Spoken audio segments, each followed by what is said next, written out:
la formation de Davos, eh bien manque à l'appel Dino Wieser, Raphaël Diaz et Damian Brunner, qui sont tous trois surnuméraires, qui ne sont pas changés. Alors Wieser, c'est peut-être dans le cadre d'un tournus organisé par le coach, quand bien même Wieser a fait un match incroyable hier. Et puis en ce qui concerne Diaz et Brunner, c'est simplement parce qu'un accord, semble-t-il, était passé entre Zug et le HC Davos pour que ces deux joueurs n'effectuent pas plus de 3 matchs durant la Coupe Spengler. Je voudrais dire qu'Arnaud Delcourteau joue un peu la montre en espérant une qualification de son équipe ce soir et qu'il puisse faire jouer Brunner et Diaz demain, ce qui serait très important évidemment contre l'Armada canadienne en finale de cette Coupe Spengler. On a aussi réintégré le jeune Hoffman dans l'alignement de Davos. D'accord. Il n'était pas au dernier match. Donc je pense qu'il veut l'épargner un petit peu, c'est un jeune.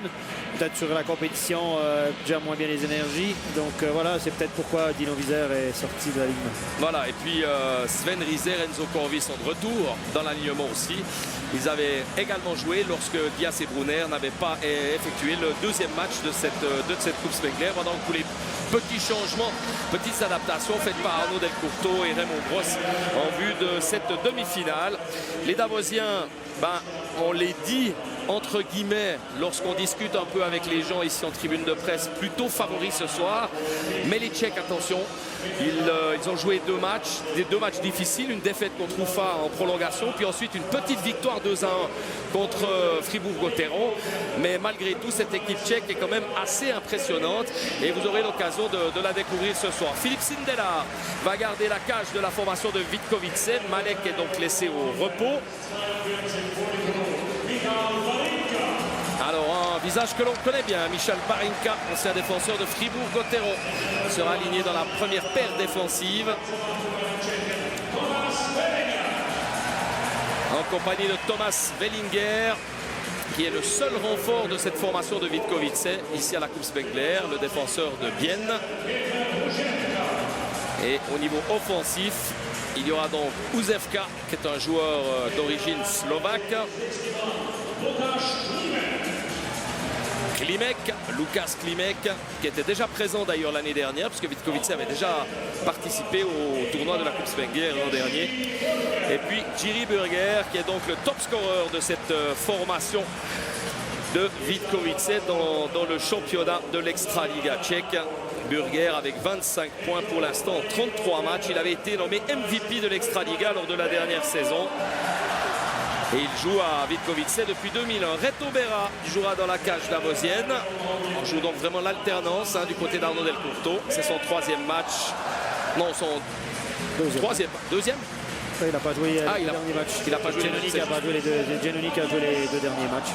Forster et Yogi formeront la première paire défensive.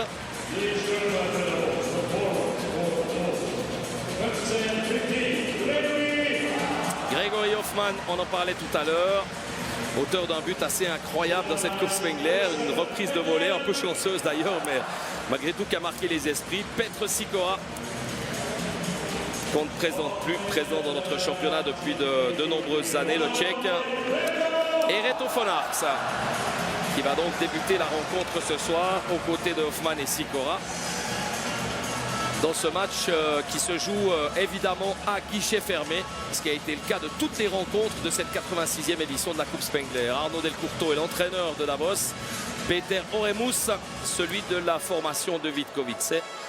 Peter Oremus qui est lui aussi d'origine slovaque comme pas mal de ses joueurs d'ailleurs. Reak, Una, Sloboda, Uzevka et Partanus. Le voici Peter Oremus et puis des fans davosiens déguisés qui se sont beaucoup amusés avant le coup d'envoi de ce match avec la célèbre ou désormais célèbre Kiss Camera qui est très en vogue en Amérique du Nord. Ouais, les gens s'amusent beaucoup. Voilà, on l'a pas vu nous sur notre écran cette fois-ci sauf erreur, mais sur l'écran géant de la patinoire ici, ce petit cœur qui vient cintrer deux personnalités ou deux personnes du public qui doivent s'embrasser, sans quoi ils sont hués par les 6000 spectateurs de la patinoire de Davos. C'est toujours plus amusant lors du deuxième match parce que les gens ont eu le temps de faire la fête entre les deux matchs, voir quelques verres à l'extérieur, donc l'ambiance est toujours un petit peu plus chaude dans ce début de deuxième match. Et c'est parti donc pour cette deuxième demi-finale avec à la clé la possibilité de jouer le Team Canada demain en finale. Match à suivre, on le rappelle, dès 11h55 sur RTS2. Burger qui a adressé cette passe pour Wellinger. Puck qui va ressortir de la zone défensive. Barinka. Alors les Davosiens, après 24 secondes, qui changent déjà leur triplette offensive. C'est intéressant de voir comment Davos va manœuvrer contre cette équipe tchèque. Ils jouent très défensivement. On l'a vu lors des leurs deux matchs précédents. Ils ont encaissé très peu de buts. On se passe en zone neutre. Et là, une possibilité, là peut-être pour les Davosiens, avec Patrick Kane qui n'a pas pu faire le meilleur usage de ce puck sur une passe de Taticek qui venait de l'arrière de la cage de Sindelar.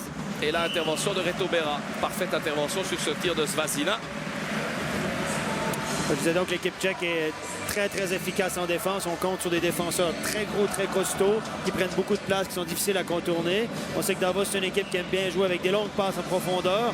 Donc on verra qu'est-ce que ça va donner comme contact, comme affrontement. Ça va travailler, ouais, ça va travailler fort. Hein. On a eu l'occasion de rencontrer hier soir René Matt, qui était en train de monter des séquences vidéo de la rencontre pour étudier justement le jeu de l'adversaire du jour pour cette demi-finale. Donc les assistants, il y a beaucoup de DVD qui font. Les assistants, Diego Scandella est le spécialiste DVD avec l'équipe canadienne. Diego Scandella qui est assistant en bris. Et là, ces assistants ont beaucoup de boulot. Ils travaillent dans l'ombre souvent, mais il y a beaucoup de boulot le lendemain des matchs, le soir rentrant dans le quart souvent, quand des matchs à l'extérieur. Donc chapeau à ces gars qui travaillent dans l'ombre. Alors Sturck et Tonton se sont montrés dangereux tour à tour là, pour les deux formations. Et là, ce puck est sorti de la zone de jeu après 1 minute 30. Alors que là, Wellinger est... On s'amusait, je crois. Ouais, exactement. Pour les arbitres, c'est un petit peu compliqué des fois à gérer parce qu'on se dit c'est vrai, c'est pas vrai. Là, ça semblait être... non, on rigole. Ouais, j'imagine que c'était quand même plus sympa que vraiment, vraiment agressif. Thomas Wellinger, d'ailleurs, qui va émigrer de Bienne à Berne à l'issue de cette saison pour rejoindre la formation bernoise dès le début de la saison 2013. Pas de nouvelles non plus du lockout. On était plutôt optimiste du côté de l'Amérique du Nord hier parce qu'un projet a été proposé aux différents protagonistes, que tout semblait sur le point d'être signé. Puis d'après Doug Honegger, l'ancien joueur qui est aujourd'hui co-commentateur pour la télévision TSN, disait cet après-midi que selon les contacts qu'il a lui en Amérique du Nord, ça va pas du tout dans ce sens-là et qu'apparemment les agents sont en train de mettre une pression terrible pour que cet accord capote et que finalement on ne puisse pas jouer cette année. Donc il nous faudra attendre et pas tirer les plans sur la comète, alors qu'on pensait hier que le championnat, il y avait même des dates qui avaient été annoncées. 12 janvier pour le regroupement, le camp d'entraînement, et 18 janvier départ de la saison. Eh bien, il faudra attendre un petit peu encore pour être persuadé que cette saison reprendra bel et bien. On sait que l'écart était énorme, un fossé énorme entre les offres et puis ce que les joueurs attendaient. Donc ça s'est rétréci visiblement, mais pas encore assez. Voilà, exactement. Et c'est plus au niveau du salaire, je crois, ou la répartition du bénéfice de la NHL que ça capote, mais c'est sur des questions de détails, de contrat, de durée de contrat. L'autonomie des joueurs, l'autonomie des joueurs et tout ça. Voilà, exactement. Des joueurs recrues, donc c'est assez complexe. C'est très complexe et on n'est peut-être pas tout à fait sorti de l'auberge. Un championnat qui devra de toute façon se terminer fin avril, partie préliminaire, avec ensuite pratiquement 2 mois de play-off. On sait qu'au Canada, on finit presque à mi-juin, en plein été, au début de l'été, je dirais. Et la possibilité, comme ça, pour les 14 équipes éliminées, de pouvoir envoyer l'un ou l'autre de ces joueurs au championnat du monde, qui auront lieu début mai en Suède. En tout cas, c'est ce qu'on souhaite, de voir quelques joueurs de cette prestigieuse Liga nord-américaine présents aux mondiaux. Mathias Yogi pour cette relance de la 3e minute. Barinka là, qui s'est fait passer par Grégory Hoffman. Reto Fonax n'arrive pas à récupérer ce palais qui reste Davosien pour quelques instants. Le temps pour Kuchera de le récupérer. Jiri Burger. Attention à la position de hors-jeu, la 12 FK.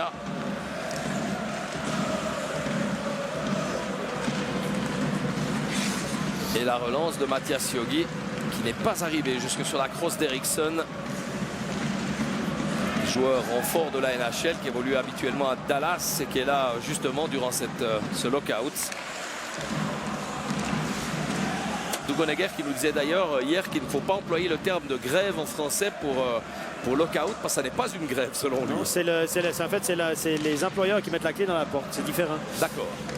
Donc une grève, ça vient des employés qui refusent de travailler, qui se mettent en grève. Le lockout, c'est l'inverse, c'est l'employeur. Donc c'est un terme très employé en Amérique. C'est quelque chose d'assez fréquent dans les relations de travail en Amérique. Donc le patron met la clé dans la porte et met les employés à pied temporairement. Alors que là, on a assisté à ce tir de Sloboda de la ligne bleue, parfaitement intercepté par le gardien Reto Berra. Ça n'était pas très difficile d'ailleurs. Il faut savoir aussi qu'en Amérique, les entraîneurs, les employés cadres des équipes sont payés. Donc les entraîneurs sont considérés comme des employés cadres et sont payés. J'ai eu l'occasion de parler à quelques reprises à Bob Hartley. Je l'ai eu au téléphone et puis il m'expliquait qu'il était à Calgary dans son bureau, regardait des vidéos des années précédentes de sa nouvelle équipe. Et puis qu'il était payé, mais qui avait le droit d'avoir aucun contact avec ses joueurs. Ouais, c'est fou, hein, quand même. Donc il a contourné le règlement en engageant un entraîneur universitaire pour aller donner les entraînements de ces joueurs qui ont loué, eux, de la glace en banlieue de Calgary. Bien sûr, parce qu'ils doivent quand même continuer à s'entraîner. Bob Hartley qui a promis de nous rendre une petite visite fin janvier, début février, advenant le cas où le championnat national ne reprendrait pas. Ah ben on l'accueillera avec grand plaisir. C'était un personnage, l'ancien entraîneur de Zurich, qui a offert d'ailleurs le titre aux LSC Lions. Je vous déconseille d'ailleurs de manger ces petites boules de chocolat que tente de vous tendre votre fils Théo, Stéphane Rochette. Et les Davosiens à l'attaque avec ce tir en revers de Houna, qui est le joueur le plus efficace de cette équipe. 4 points. C'est lui qui pourrait rejoindre durant cette Coupe Spengler pour l'instant les meilleurs marqueurs. Meilleurs pointeurs de cette Spengler qui sont Bikoff, Sprunger et également Matt Duchesne avec 5 points. Julien Sprunger étant le meilleur pointeur puisque lui a réussi 3 buts sur ses 5 points. Matt Duchesne qui est un joueur qu'on ne connaît pas encore beaucoup en Suisse, on sait qu'il vient d'arriver en Brie-Piotta, mais qui m'a drôlement impressionné. C'est un jeune qui, en NHL, il passe pour un joueur petit, mais finalement, l'auteur de la glace, c'est quand même assez costaud. Et je vous dirais qu'il m'a impressionné. Il est vraiment, c'est un bon fabricant de jeu, va au contact. Donc je pense que les fans d'Ambry seront très heureux de voir ce joueur-là au cours des prochaines semaines, peut-être des prochains mois. 2 buts, un assist aujourd'hui, hein, qui l'amène à 5 points également pour ce joueur né en 1991 et qui évolue à l'Avalanche du Colorado. Très très jeune, tout comme Tyler Seguin, tout comme John Tavares. Des gamins. C'était des gamins qui, pour la petite histoire, eh bien, en 2006, lors de la dernière finale entre Davos et le Team Canada, étaient encore des juniors, et même pour Duchesne et pour Tyler Seguin, ils évoluaient à ce moment-là en midget 3. 3 contre 1. Oh, quel beau jeu du défenseur Barinka. Il a plongé, coupé cette passe. Très beau jeu défensif. Et attention à cette offensive de Klimek avec ce puck qui vient mourir sur la cage de Reto Berra. Hein, on disait donc Duchesne Seguin en midget 3 qui correspond par rapport à la Suisse. Début du junior élite. Midget 3, c'est 15-16 ans. Donc entre novice élite et junior élite. Voilà, et puis les deux autres étaient eux. Il y avait notamment Gagné qui était en OHL sauf erreur. Et puis voilà, c'est des très jeunes joueurs. Et Tavares était également en Ligue Junior à ce moment-là, en 2006, lors de la dernière finale entre Davos et Team Canada, qui avait vu la victoire d'ailleurs des Davosiens 3-2 après avoir été menés 2-0 dans une finale qui a été l'une des plus spectaculaires de ces dernières années. Et on espère évidemment, pourquoi pas revivre ce même scénario demain, maintenant que Fribourg-Gotteron, qui était l'équipe quand même que l'on souhaitait voir en finale du côté de la Suisse romande, a été éliminée. Patrick Kane, attention, là ça peut être dangereux pour Kane avec une intervention du gardien qui s'est jeté au sol pour éviter que ce puck ne rentre dans son filet. Pas très orthodoxe, à la mode bateau comme à l'époque. Ça a fonctionné. On le retrouve, Kane. Ramolt. Oula, c'est bien vu dans la profondeur. C'était pas mal vu là en direction d'Eriksson. 3 points également pour Louis Eriksson dans ce tournoi, dont 2 buts pour l'instant.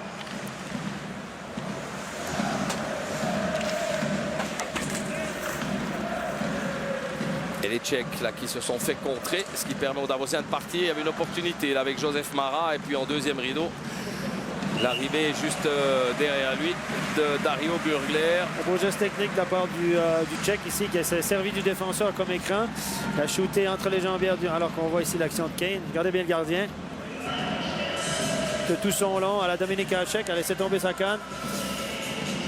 Ouais, il ramasse tout comme ça, le puck, la crosse de l'adversaire, éventuellement l'adversaire au passage. On sait que Dominik Hasek était très habile pour faire ce genre d'arrêt à l'envers, sur le dos, sur le côté, dans le sens inverse, mais il faisait l'arrêt.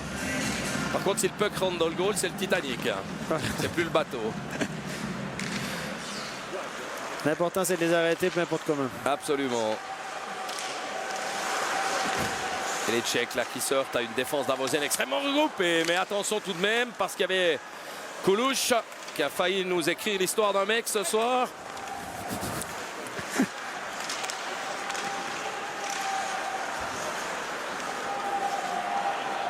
Et l'intervention tranquille pour Sindelar. Voracek. Bon, on l'aura fait qu'une fois dans le tournoi, hein. On n'a pas exagéré non plus. Donc on a souvent cité son nom quand même.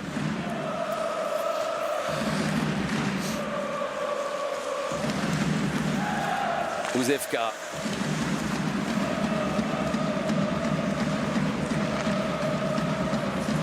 Burger. On voit bien ici un bon exemple de la défensive homme pour homme de Davos. Chacun a son homme. On permute ici dans le coin. Davos qui joue toujours très très agressif dans sa zone de défense. Utilise rarement une défensive de zone, plutôt une défensive homme pour homme. Ce qui est plus difficile. Et attention, un défenseur de blessé qui a reçu une canne au visage visiblement. Côté tchèque, c'est Barinka. Ouais, c'est Barinka qui va sortir, mais par contre pas d'intervention du quatuor arbitral, qui a donc jugé l'intervention du Davosien correcte. Incident de jeu, il a une possibilité peut-être, c'est bien vu pour Sikora, il y aura 2 minutes. Il y aura 2 minutes. Mais quelle offrande pour Sikora. Encore un bon exemple du jeu de Davos, hein, des passes en profondeur, beaucoup de vitesse en zone neutre. On chope ce joueur sur le fly, comme on dit en bon québécois, et on rentre à la ligne bleue avec la vitesse. Ça fait plusieurs fois que ça arrive déjà. On voit ici. Quelle passe d'Hoffman hein, aussi. Voilà. Magnifique passe d'Hoffman et Sikora qui n'arrive pas voilà. à battre le gardien tchèque pour une bonne raison aussi, c'est que cet homme, Thomas Koudelka, l'a empêché de pouvoir arriver au but dans les meilleures conditions possibles. 8 minutes 05, première pénalité de ce match. Oui. Pour l'instant, très correct. Defense don't flash in. Good job, guys.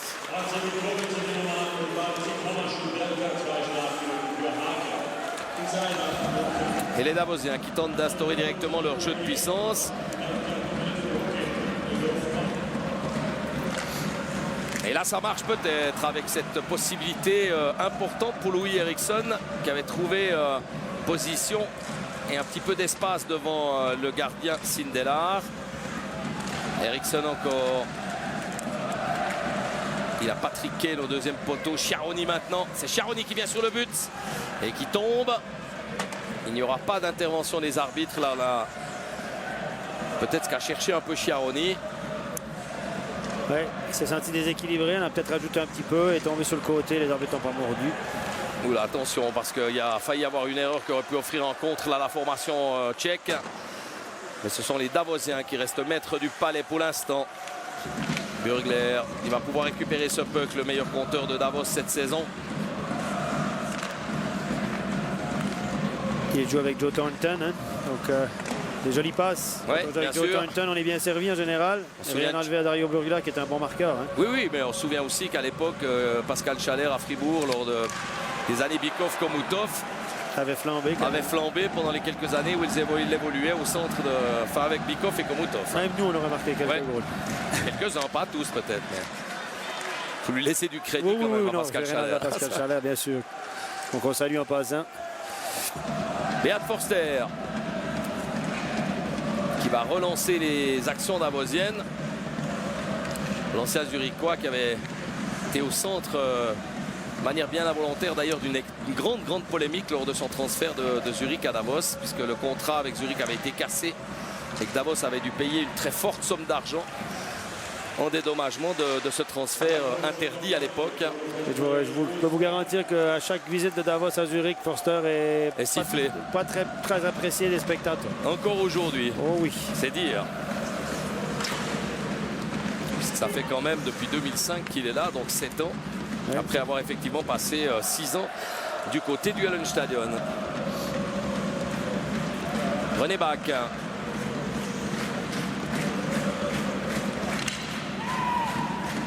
Et là, intervention de Sindelar. Beaucoup de circulation entre la ligne rouge et la ligne bleue du côté de Tchèque. Hein? Donc on voit que Davos, quand on fait cette passe défenseur-défenseur, on cherche toujours à atteindre un joueur en profondeur. Alors que c'est exactement ce qu'Arnaud est en train d'expliquer. Et puis ça fait beaucoup de circulation. Les Tchèques qui vont essayer de couper ce genre de passe. Depuis le début du match, ça n'a pas très bien fonctionné du côté tchèque parce qu'on a donné quelques boulevards côté davosien. Donc peut-être quelques ajustements du côté tchèque.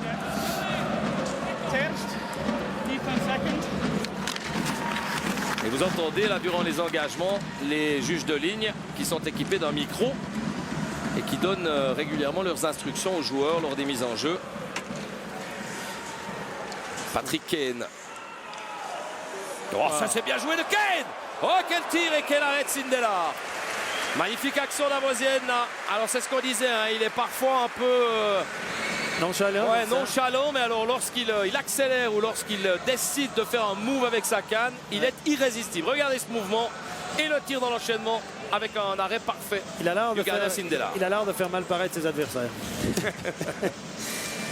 Incroyable.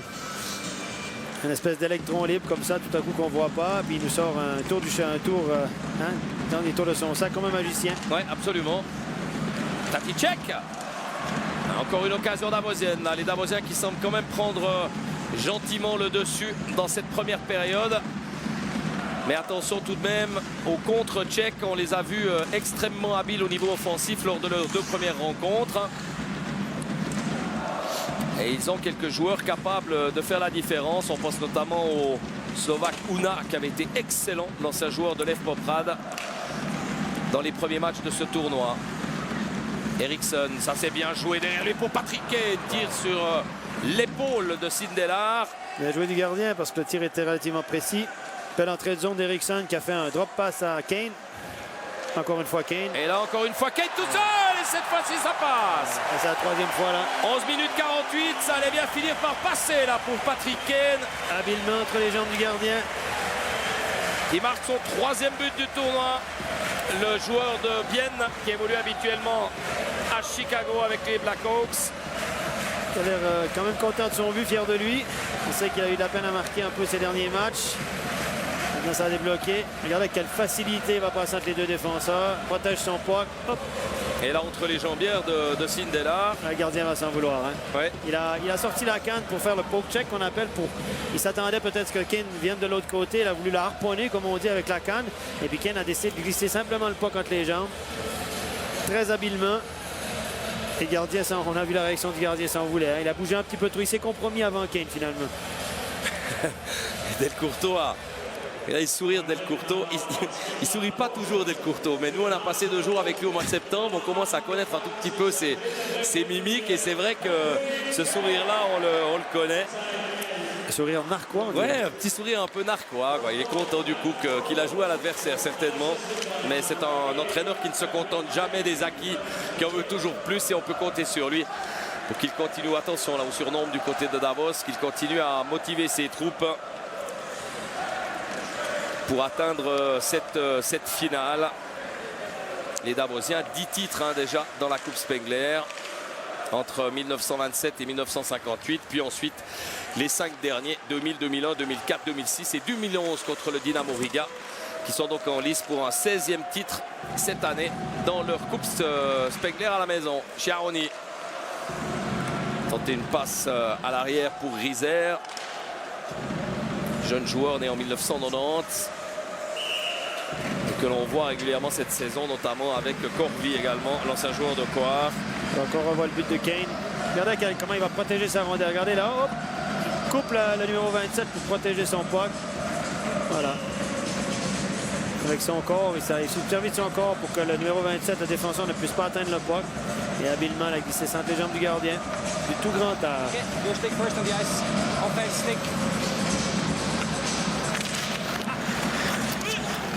Engagement gagné par les Tchèques. Una.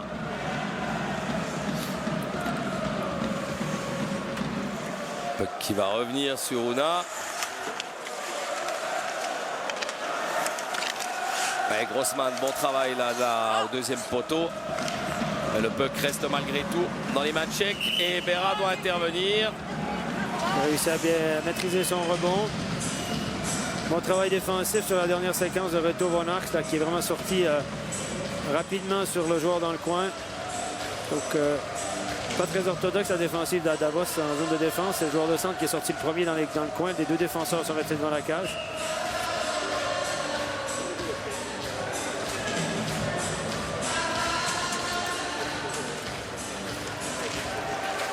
Nouvel engagement gagné par la formation de Peter Oremus. connaît l'importance de remporter ces mises en jeu. Ouais, on prend possession de la rondelle et quand on prend possession de la rondelle, impossible pour l'autre équipe de marquer. Kane. Petite passe là pour Arnold, c'est bien vu. La tentative de tir du Finlandais à la Talo. Finlandais à licence helvétique, on le rappelle, fils de l'entraîneur des Getseka Lions. Jeune joueur aussi, lui est né en 1990. Qui a marqué 2 buts dans cette Coupe Spengler. 3 points pour l'instant pour lui. Et attention là à ce contre et cette tentative de tir de Kuchera. On parlait de l'importance de la possession de la rondelle. Je disais, quand on a possession de la rondelle, c'est impossible pour l'autre équipe de marquer. Cet après-midi, quand l'équipe Team Canada a pris l'avance 3-1 puis 4-1 au 3e tiers, on entendait McSorley crier sur le banc aux joueurs « Keep the puck, keep the puck ». Donc gardez le puck avec vous, faites des passes arrière-arrière, et gardez le contrôle du puck. Ne vous débarrassez pas du puck, donnez-le pas à Fribourg pour leur donner une chance de venir nous marquer un but ou nous mettre en problème. Et ce que les Canadiens ont fait. Donc quand on garde le puck, on arrive à l'avoir sur sa canne, on compte l'adversaire. Il y a eu une intervention de Voracek sur Joseph Mara. Et les Tchèques qui sont à l'attaque avec un nouveau tir en direction de la cage de Berra qui s'interpose parfaitement sur ce nouvel envoi de Kuchera. Pas de rebond encore une fois. Berra n'a pratiquement pas donné de rebond ce soir. Et ça, c'est la marque d'un gardien de talent. On a vu le gardien canadien aussi qui donne des très peu de rebonds. C'est rigolo parce que le gardien canadien cet après-midi a fait quelques arrêts de la mitaine. Puis il m'a dit quand je l'arrête de la mitaine, je la garde parce que j'ai de la peine avec ma mitaine. Je lui ai dit il faut jouer au baseball l'été au Canada comme ça. Il a rigolé. Ça, c'est une bonne idée. C'était Dubnik. C'est un gardien très volubile. À tous les arrêts de jeu, il a quelque chose à dire. Ouais, tentative de tir de Riser, c'était une bonne prise de risque là parce que le puck n'est pas passé très loin de la cage de Sindelar. Charoni, joueur extrêmement athlétique qui doit plaire beaucoup à Arnaud Delcourteau, non seulement parce qu'il termine ses charges mais aussi parce qu'il vient volontiers se mettre devant le but là où ça fait mal. Ce genre de joueurs sont assez importants dans une équipe. Ils ne sont pas forcément légion. Oula, attention à Steinman. Charoni qui ressemble beaucoup à Leniger de Cloton dans son style de jeu. Pas très grand, droitier comme ça, très habile. Et la position de hors-jeu pour Klimek qui s'en va rejoindre son banc. Alors qu'on est entré dans les 5 dernières minutes déjà de ce premier tiers-temps.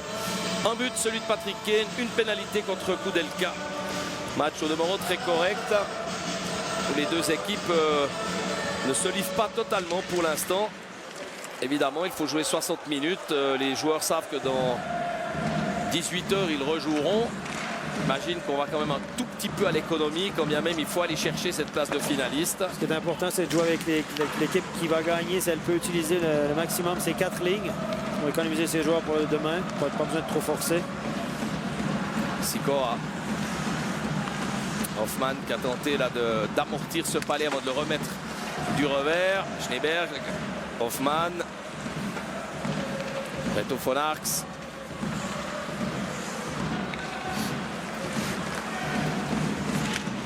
Derrière la cage, ouais, c'est pour von Arx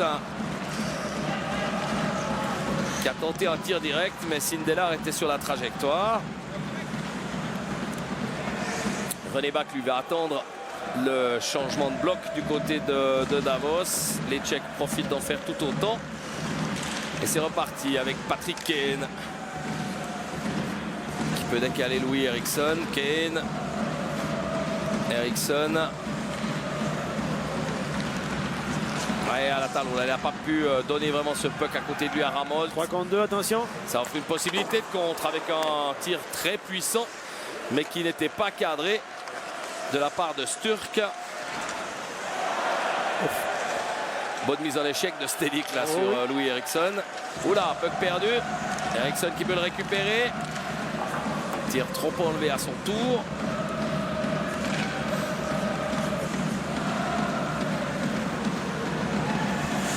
Louis Eriksson qui a la particularité d'avoir un visage très juvénile. Pour un joueur de 27 ans, et nouvelle intervention de Berra sur ce tir de Kuchera, le numéro 71 de la formation de Vitkovic. On voit beaucoup ce soir. On parlait de la possibilité pour Davos d'aller chercher un 16e titre dans cette Coupe Spengler. Eh bien, les Tchèques aimeraient bien ramener à la maison un 19e titre en s'imposant demain contre le Team Canada.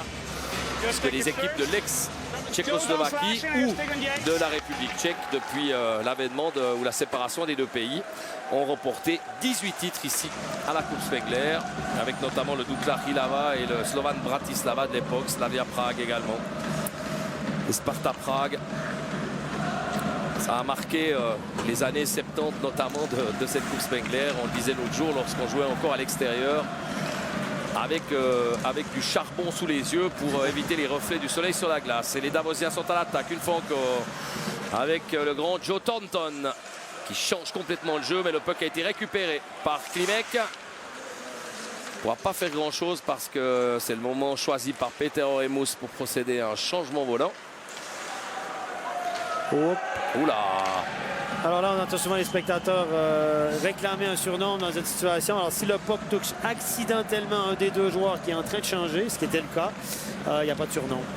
Donc il faut que le joueur un des deux joueurs joue le puck pour qu'il y ait un surnom. Là, le puck a touché accidentellement, donc on laisse jouer. Et ça, c'est souvent mal compris par les fans ou les spectateurs qu'on entend. Il y a même un joueur tchèque d'ailleurs qui a levé la main pour le réclamer. C'est toujours... les joueurs tentent de nous aider de temps en temps. Donc donner un petit coup de main pour pas qu'on les oublie. Comme pour les hors-jeux, comme quand les juges de ligne sont devant les bancs, il y a toujours 20 arbitres derrière pour lui dire attends, il y avait hors-jeu ou pas hors-jeu évidemment. On les remercie. Et là on est sur Thomas Wellinger, défenseur de Bienne, prêté à Vitkovice pour cette Coupe Spengler.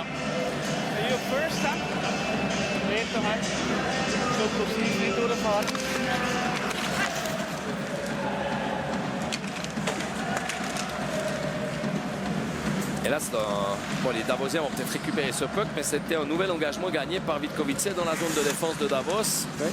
Donc attention, parce que ce genre de situation, on l'a dit, peuvent mettre en difficulté les équipes qui perdent le contrôle du puck à l'engagement. Roman, avec Berra qui se contente dans un premier temps de défier ce puck sur sa droite avant de le capter parfaitement dans sa mitaine sur l'envoi de Houna. Aucun rebond encore une fois. Ça facilite le travail des défenseurs. On revoit le tir de Roman. La petite déviation bien à l'extérieur. Surtout jamais remettre le puck devant sa cage. Voilà, bien contrôlé. Encore un puck récupéré par les Tchèques. Et là, attention, ça peut être dangereux. Il y a quand même beaucoup de monde et un regroupement défensif important des Davosiens. Vous le soulignez tout à l'heure, Stéphane Rochette. Joueur de centre qui a un rôle important, défensif homme pour homme.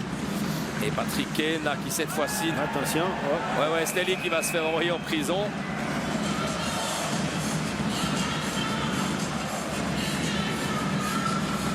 Alors... Non, c'est Kane. C'est Kane qui a mis gant au visage ici. Ah voilà, d'accord. Je pensais que c'était sur la deuxième intervention de Stellick. Ouais, je pense que Kane réclamait peut-être une obstruction de la part du défenseur, mais non, il était porteur du puck. Et c'est lui qui a mis une gauche au visage du défenseur Barinka. Barinka qui est resté calme et quand il a vu que l'arbitre avait levé le bras, et ça donne un power play pour les Tchèques. Avec un engagement dans la zone défensive davosienne. Ouais.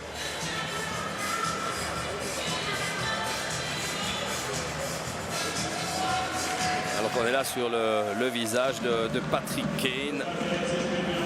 Maroc avait presque gagné cet engagement, a pu presque récupérer le puck, mais finalement elle a perdu aux mains du défenseur. Maroc est un spécialiste des engagements. Et là, les Davosiens qui peuvent se dégager.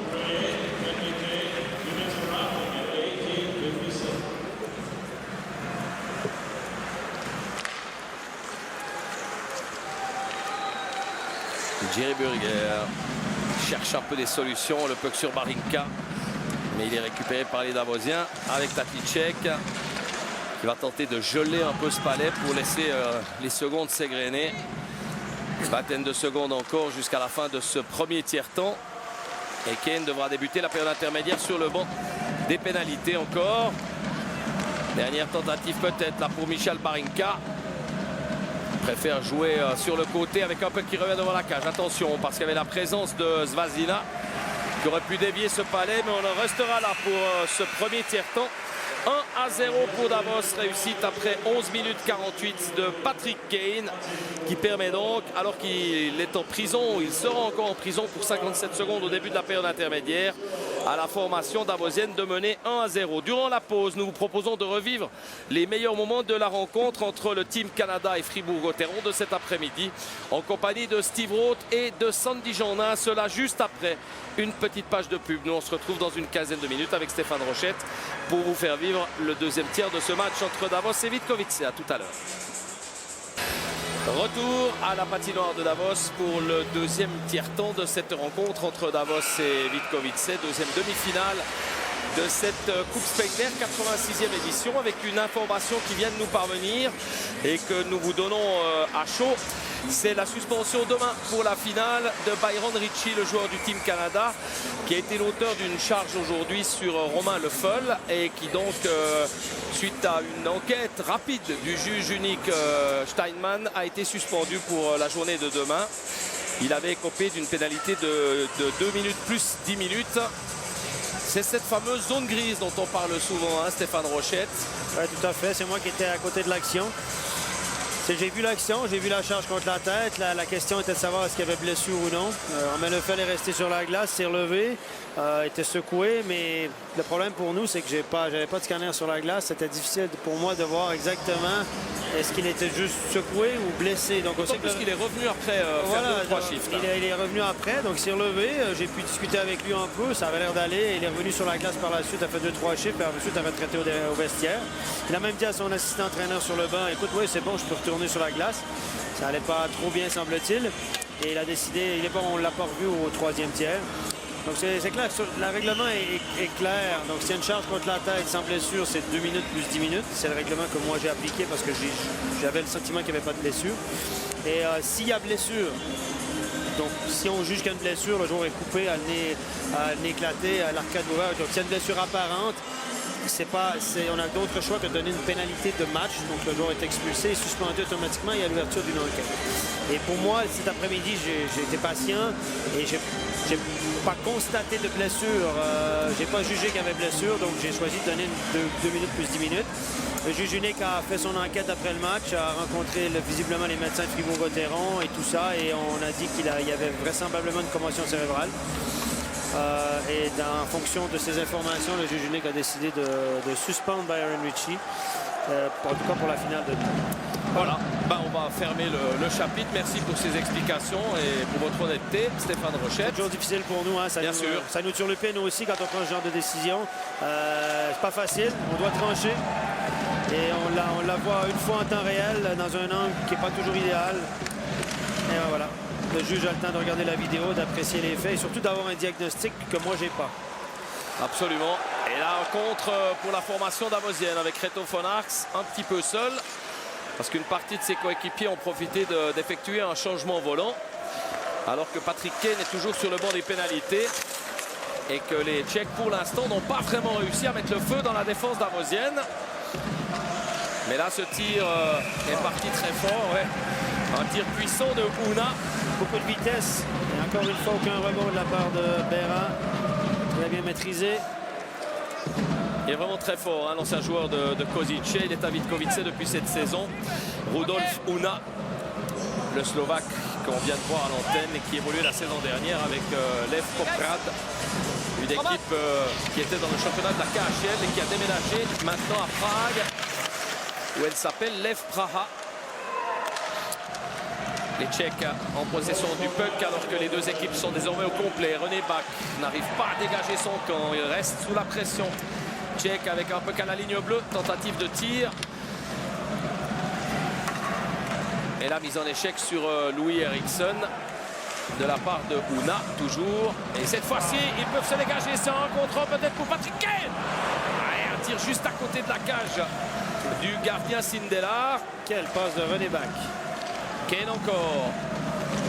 Et possibilité là peut-être. Non, il a perdu la maîtrise du palais. Le joueur davosien, c'était Corvi. Mais quelle passe de Bach effectivement sur cette action de la 22e minute. Regardez, passe instantanée. Boum. Et Patrick Kane qui peut partir affronter le gardien Sindelar, tire un petit peu trop croisé. Patrick Kane qui joue un excellent match jusqu'à maintenant, qui a été percutant, plusieurs chances de marquer. On le voit souvent rentrer comme ça du côté droit, en croisé, et on sait qu'il est gaucher, permet un tir. Souvent un déséquilibre, mais un excellent tir poignet. Le gardien a fait l'arrêt. Bon, on l'a vu hein, sur l'ouverture de la marque tout à l'heure, que son tir est extrêmement précis et puissant. Agrémenté d'un joli mouvement juste avant l'ouverture de la marque. Oula, Sindelar, il a cherché le puck, mais il n'y avait pas de Davosien, à part Joe Thornton qui était juste devant lui, mais qui n'a pas pu se dégager pour récupérer ce puck. Et cette fois-ci, ils vont pouvoir sortir avec Kana. De l'autre côté pour Ruska.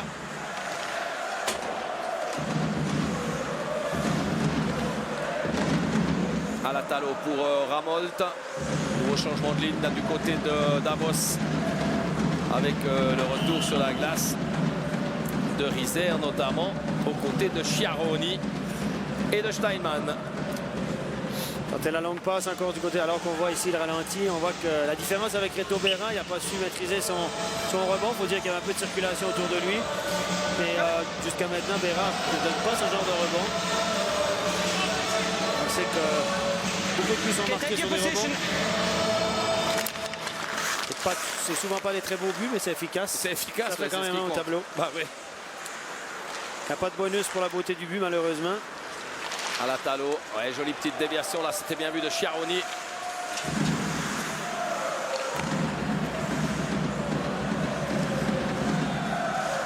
La tentative de Rizer qui échoue, qui aurait pu offrir d'ailleurs une possibilité de contre à l'équipe adverse, mais le puck revient sur une crosse davosienne, celle de Rizer à nouveau.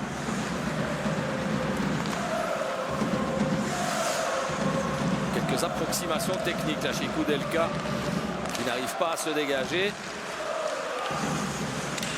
Et là, un tir, une fois encore, de Kuchera. Intervention de Berra qui, une fois encore, n'offre pas de rebond.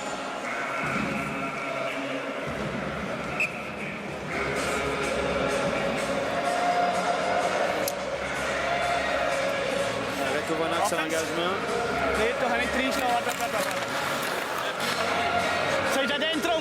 Sei già dentro un metro, Greg.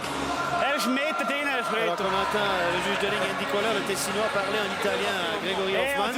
Pourtant, il vient de Trablant dans le Jura bernois, donc il va lui parler en français. Ouais, mais il vit au Tessin depuis de nombreuses années à jouer en Brie, donc on jongle avec les langues sur la glace souvent.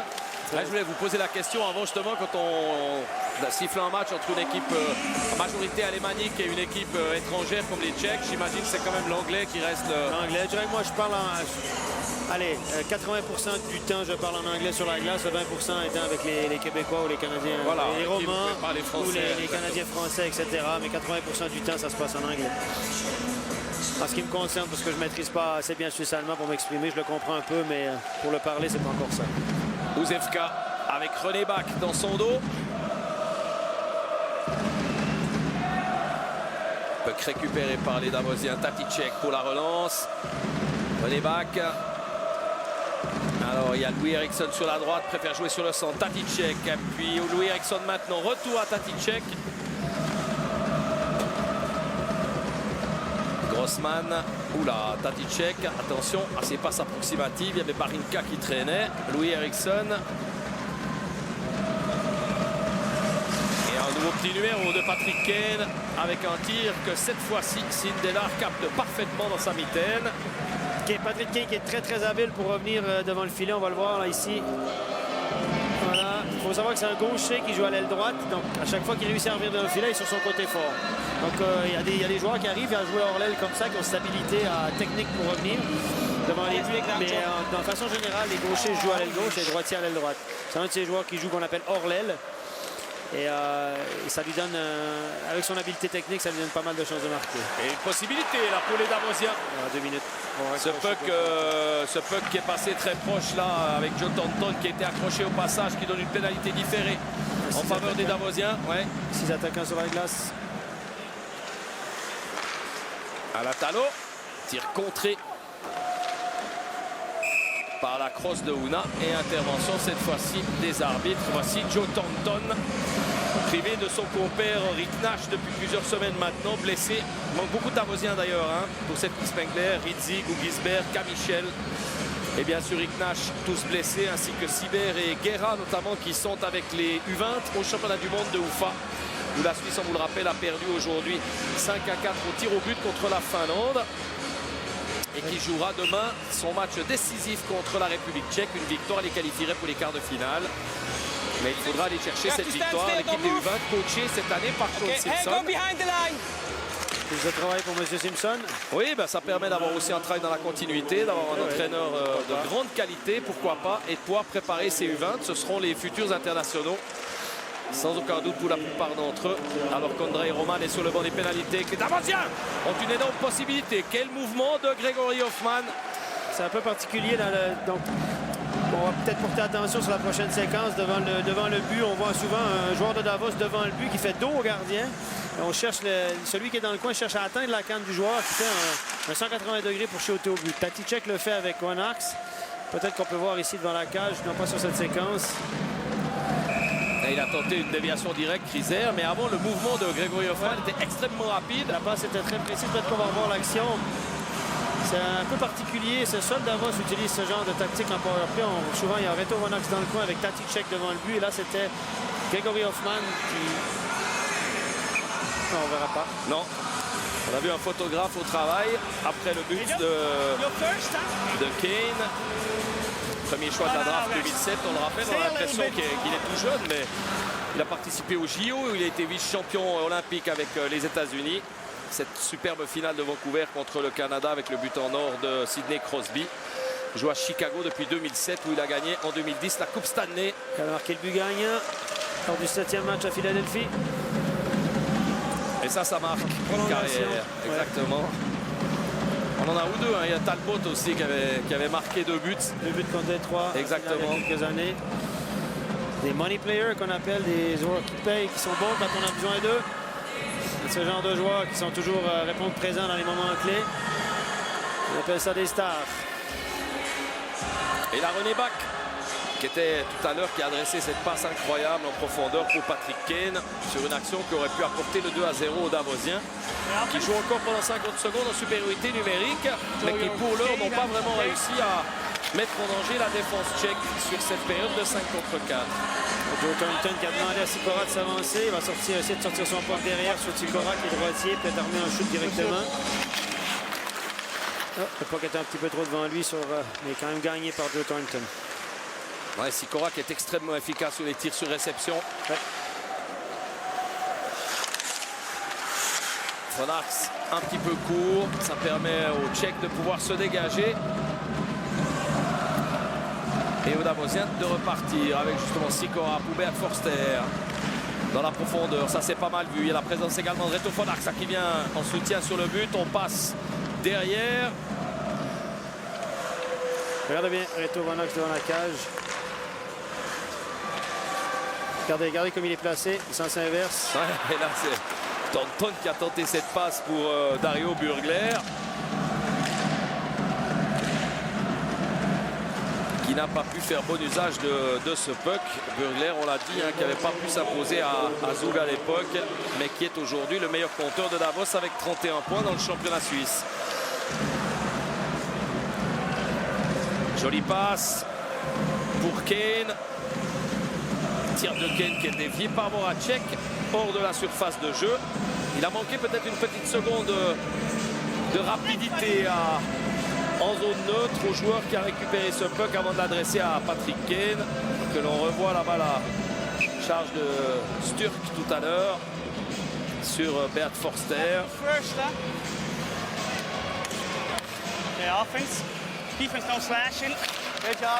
Taticek en engagement face à Koulouch.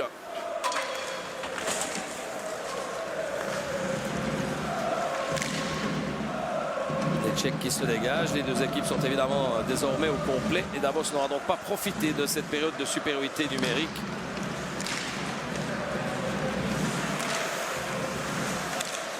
Taticek derrière lui, Louis Eriksson. Kane, Eriksson, Kuchera Stelic.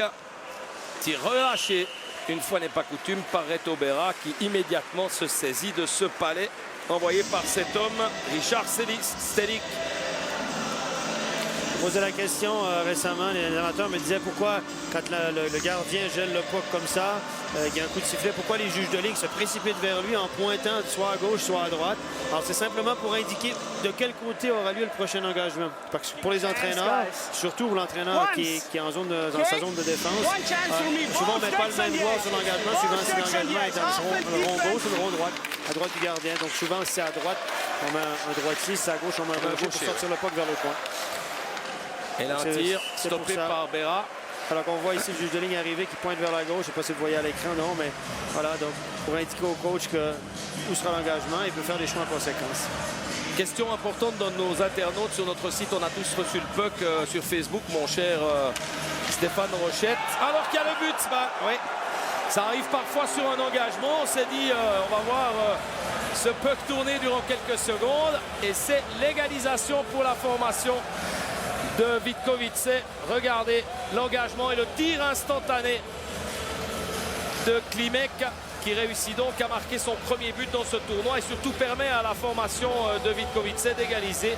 Berra qui a été pris de vitesse.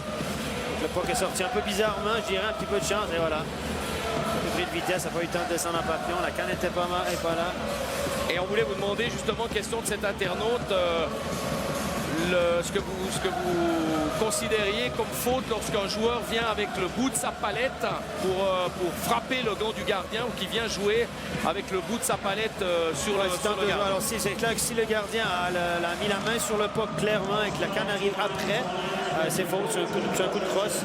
Une obstruction sur le gardien, mais plus souvent un coup de crosse en l'occurrence. Mais par contre, si le joueur réussit à toucher le palais avant que le gant du gardien arrive, il n'y a pas de pénalité, le jeu doit se continuer. Donc c'est toute une question de timing et c'est une question de ressenti aussi de l'arbitre en disant ouais là vraiment le joueur en a rajouté, il ne devait pas piquer comme on dit la pince du gardien. Ça se joue à peu de choses parfois. Chiaroni à la bagarre là-bas dans l'arrondi. Le puck est récupéré par les Davosiens. Oh, puck perdu par Iser. Il y a donc une possibilité de contre avec ce diable de Ouna. Vraiment un des joueurs qui moi m'a le plus impressionné dans ce tournoi.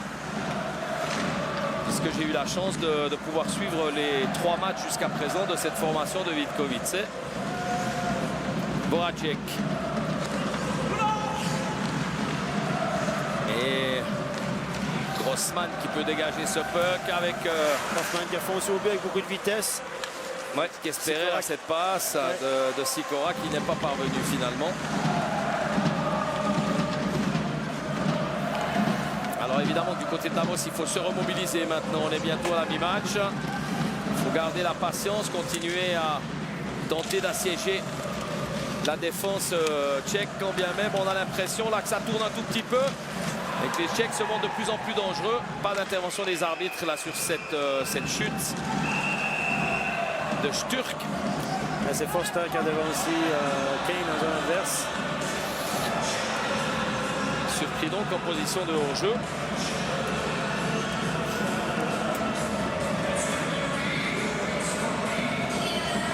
Alors que l'on revoit là ce plongeon de Sturck.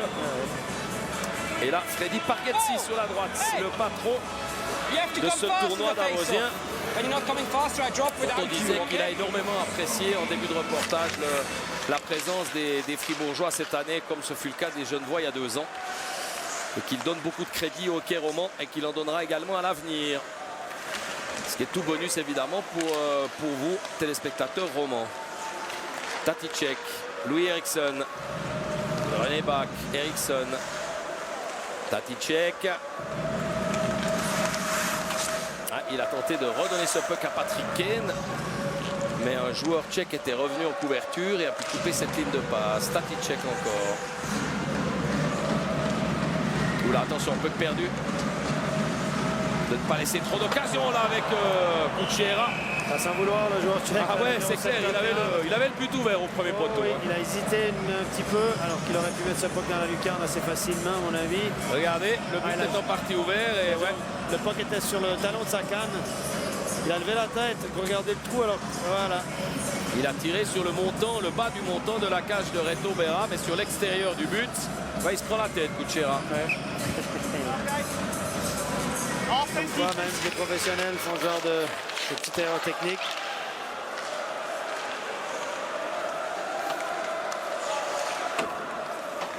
C'est un joueur qui n'est pas forcément habitué à ce niveau de jeu. Hein. Il joue régulièrement également à Olomouc en deuxième Extra-Liga. Navigue un petit peu entre les deux clubs.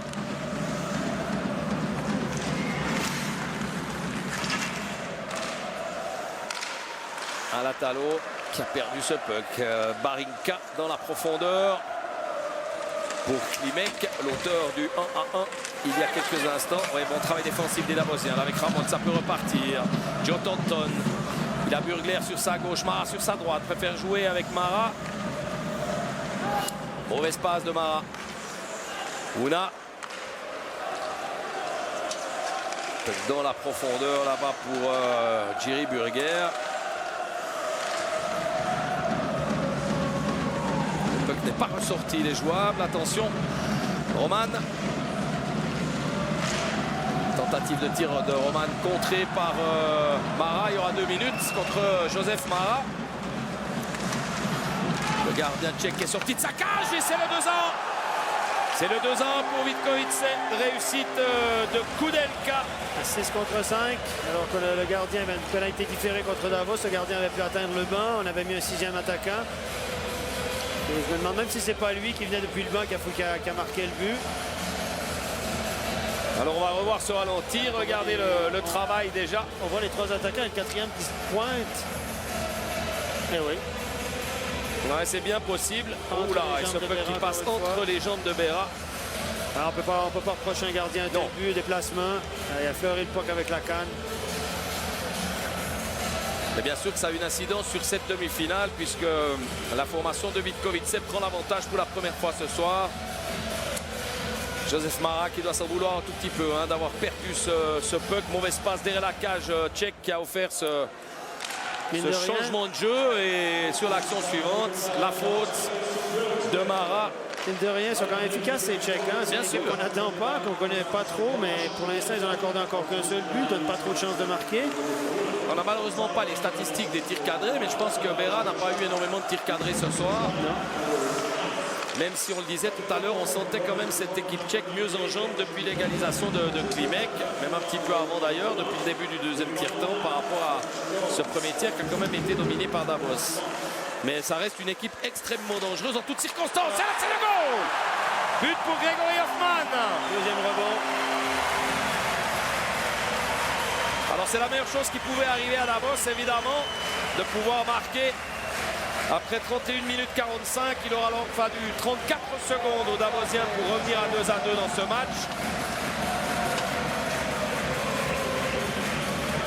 Les Davosiens qui évoluaient, on le rappelle, en infériorité numérique. Un rebond, et voilà. Menace et plus. Et Hoffman qui peut pousser ce puck avec le revers de sa canne. Voilà, mea culpa. Je viens de dire une grossière bêtise.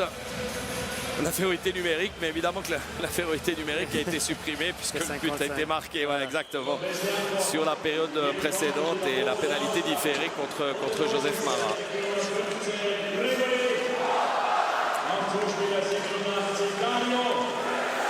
Le puck est tchèque maintenant. Alors on l'a dit, c'est ce qu'il fallait pour les Davosiens, revenir dans ce match, ne pas gamberger, ne pas cogiter sur cette prise de pouvoir momentanée des Tchèques. Tati tchèque.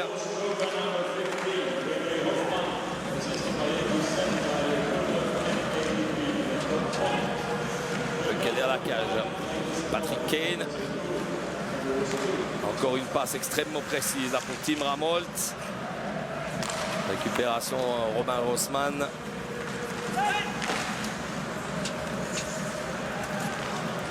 C'est là qu'on a vu un peu la nonchalance de Kane. Il reçoit ce puck, il ne s'est pas battu pour aller le chercher.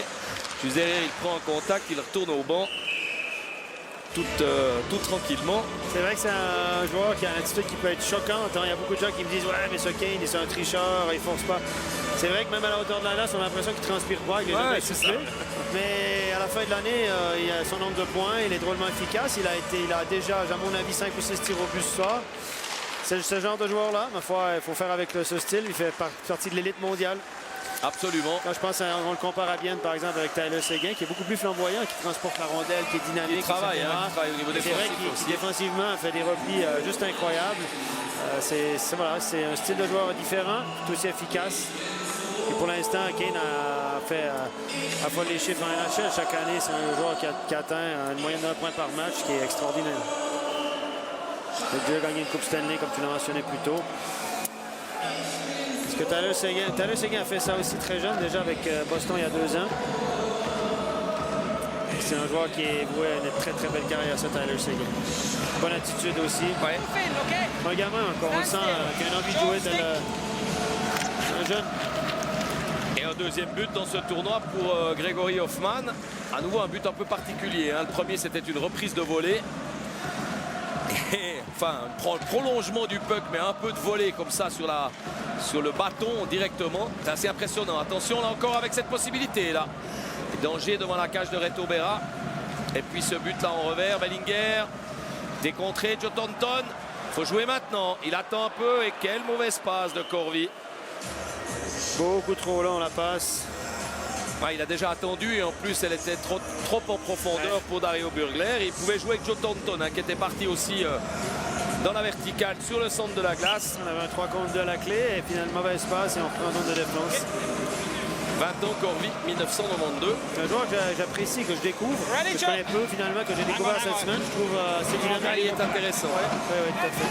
Jeune garçon qui a été formé à Coire, qui a réussi 41 points en 18 matchs avec les U20 de Coire la saison dernière et qui donc a reçu la confiance d'Arnaud Delcourteau. Puck sorti de la surface de jeu. Enzo Corvi dont on reparlera, c'est certain, à l'avenir. On sait qu'à Davos, le noyau de l'équipe, je parle là surtout de Renaud Vonax, Forster et tout ça, qui vieillit gentiment. Oui. Donc, le leader incontesté de cette équipe depuis des années, c'est Reto Vonax. Il arrive gentiment à 35-36 ans. Et on sait qu'à Davos, on doit renouveler le noyau de l'équipe. C'est pour ça qu'on est allé chercher des joueurs. D'ailleurs, on a 37 l'année prochaine, même Fonar. Voilà, donc il est toujours aussi bon, mais vieillissant quand même. Donc on va chercher des jeunes du côté de Davos maintenant. Le jeune Hoffman, on a signé le jeune Valzer de Cloton. Donc on renouvelle le noyau de l'équipe. Et puis on amène un peu d'expérience avec le retour à la maison d'Andrés Ambul, de retour de Zurich. Annonce qui a été faite lors du premier match de Davos par le président du club, Gaudens Dominique, qui a soulevé évidemment l'enthousiasme du public. Qui adore Ambul, parce que c'est un joueur spectaculaire. Et quand il est sur la glace, on sait qu'il peut toujours se passer quelque chose. Et la nouvelle occasion pour Sturk.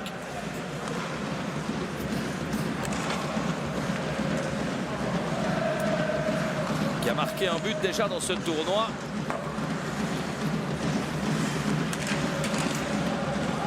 Et là, pas de possibilité pour Yogi de dégager ce puck de la zone défensive. Reto Fonax va faire son travail défensif. On passe avec la main ici de Reto Fonax, mais comme on est en zone de défense. C'est possible. Oh, dommage pour Grossroth. Oh, ce qu'il a fait Hoffman sur cette passe qui venait à nouveau depuis la zone de défense de Beat Forster. En déséquilibre, il est tombé. Il a quand même tenté avec sa crosse de pouvoir mettre ce puck sur le but du gardien Sindelar. Et j'ai l'impression, Stéphane Rochette, qu'il y a eu un poteau sur la contre-attaque tchèque. Oui. On va voir la confirmation dans quelques instants après ce tir de Sloboda. 4 contre 3 ici. Réac, le Slovaque, et les Davosiens qui peuvent repartir. Patrick Kane. Tentative de tir un peu trop enlevée malheureusement de Louis Eriksson. René Bach.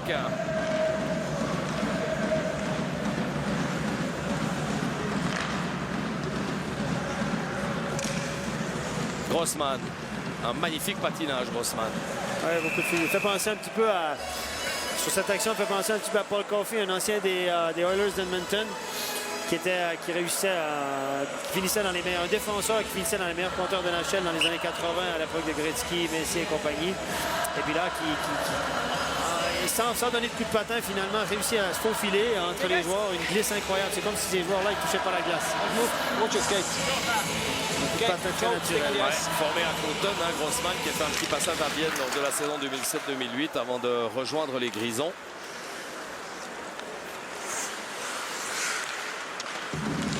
Mara avec Thornton, à côté d'eux pour Burgler. Pour l'instant ne trouve pas la solution et ne trouve pas le chemin du but. 2 assists dans ce tournoi, mais pas de but. Mais quelle passe une fois encore, avec une possibilité, quel goal! Oh, le but de Burgler! On en parlait à l'instant, 2 passes dans ce tournoi. Mais jusqu'à présent, il n'avait pas trouvé le chemin des filets. Et bien, il le trouve, et de quelle manière? À 3 minutes 58 du terme de ce tiers-temps intermédiaire. Quel but d'Avosien! Mais regardez la passe de Mara. Il y avait 2 lignes à l'époque. Mais ça n'existe plus. Et là, Burgler qui peut battre Sindelar. Habilement, il déjoue, il lève le puck. Regardez ici, le gardien le suit. Il réussit à juste soulever le puck au-dessus de la jambière. Ça, il était à bout de bras, c'est pas facile. Mais si on ne lève pas le puck, on n'arrive pas à marquer contre les gardiens d'aujourd'hui qui se déplacent. Regardez le déplacement du gardien, fait quasiment le grand écart. Si on ne lève pas le puck, aucune chance. Et là, Burgler a battu le gardien. Et Burgler qui marque donc son premier but dans ce tournoi et qui surtout permet à Davos de mener à nouveau à la marque 3-2. Brent Reiber à l'écran. Brent Reiber qui aura 46 ans. Dans quelques heures. Dans quelques heures. À minuit pile, donc le 31 décembre, 46 ans cette année. Enfin, il est du 31, donc il fête son anniversaire ce soir. Voilà. Avec Monsieur Graham Skiditer, arbitre de la NHL, ce qui est devenu une habitude maintenant de temps en temps de prendre des arbitres étrangers, notamment des arbitres nord-américains. On avait eu d'ailleurs une année ou deux une véritable légende là de Bill McCrary. Exactement. Le cadre en 2004. Il est venu ici. Sa moustache. Oui, exactement. Il a pris sa retraite l'année passée, hein, à l'âge de 56 ans. Ils peuvent siffler un peu plus tard en NHL. Ouais, donc dans la mesure où les joueurs, la Ligue lui offre un contrat et les capacités physiques, pourquoi pas. Steinman. Et une tentative de tir de Petr Sikora, dont on connaît la qualité de shoot, alors qu'on revoit le but de Burgler. Ici en Suisse, c'est 50 ans en général au niveau international. Au niveau international, c'est 50 ans. Au niveau national aussi pour les amateurs. Et pour les professionnels, il n'y a pas de limite. Donc c'est juste une question de la loi du travail. On ne peut pas vous dire, vous par exemple, Laurent Bastardo, vous êtes trop vieux pour faire ça par à la télé. On ne vous prend plus. Donc on offre simplement plus de contrats aux arbitres professionnels. Mais il n'y a pas de limite officielle pour les arbitres professionnels. Simplement que la loi du travail ne permet pas ce genre de choses. Mais finalement, on nous offre plus de contrats. C'est comme les joueurs. Si finalement, moi, à 50 ans, on me dit Stéphane, voilà, physiquement, ça va plus. On m'offre simplement plus de contrats comme un joueur. D'accord. Ça veut dire que vous vous retrouvez après sur le marché du travail ou forcément, oui, on se retrouve. Vous êtes à la retraite? Agent libre? Non, pas à la retraite. J'aimerais bien être assez riche pour prendre la retraite. Non, mais je pense pas qu'au début de la cinquantaine, je serais... On vous offre une retraite anticipée, non? Non, j'imagine bien. Non, mais j'aimerais bien... Personnellement, j'aimerais bien rester dans le hockey comme entraîneur, revenir à l'origine, entraîneur comme j'étais à l'époque à Neuchâtel, entraîneur professionnel, ou bien quelque autre poste que possible. On verra, c'est de la musique d'avenir. Et là, ce puck de Beat Forster. Sikora encore. Un gros tir avec un rebond accordé par Sindelar, qui peut ensuite se saisir de ce puck sur l'envoi du Tchèque Petr Sikora. Allez, il faut que les Davosiens tiennent. Et pas que les Davosiens tiennent. Parce qu'évidemment, une finale entre Davos et le Team Canada, la 8e. Ce serait la 8e finale dans l'histoire de la Coupe Spengler depuis l'arrivée du Team Canada en 1984. Nous ferait extrêmement plaisir à commenter demain. C'est ce que tout le monde souhaite évidemment maintenant. Ouais. Faut le dire quand même. Pour le spectacle, l'engouement, pourquoi pas. Et pour les fans qui sont ici très nombreux. Grossman. Petit en passant, on aurait bien aimé voir Fribourg en finale aussi. Ouais. Alors Fribourg Team Canada, c'était évidemment une finale aussi rêvée du côté de la Suisse romande. Les Fribourgeois qui vont sans aucun doute maintenant être un peu partagés entre le Team Canada, dans lequel évolue notamment Kwiatkowski qui joue chez eux, mais d'autres joueurs également.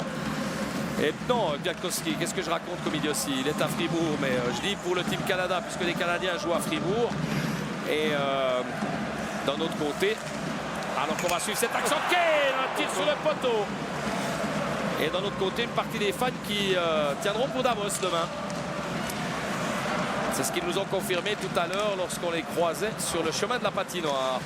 Et de l'autre côté, un envoi de Selivi. Les Canadiens qui auront quand même un petit avantage.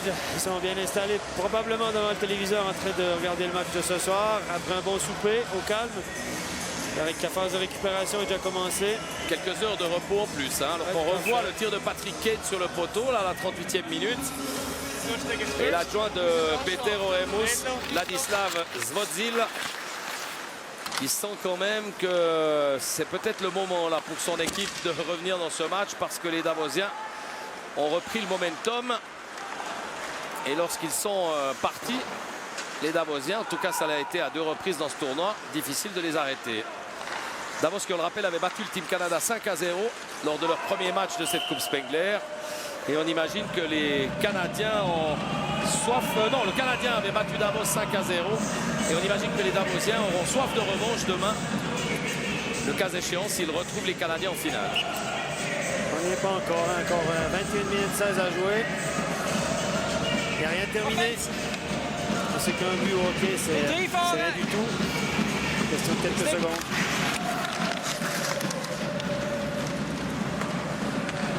Danton.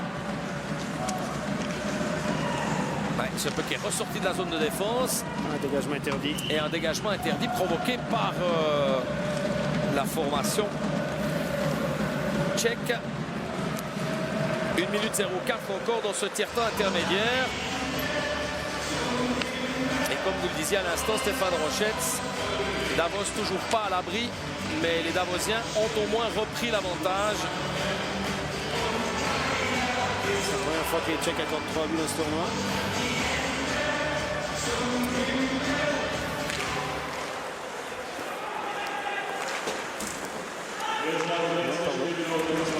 C'est pas bien grave.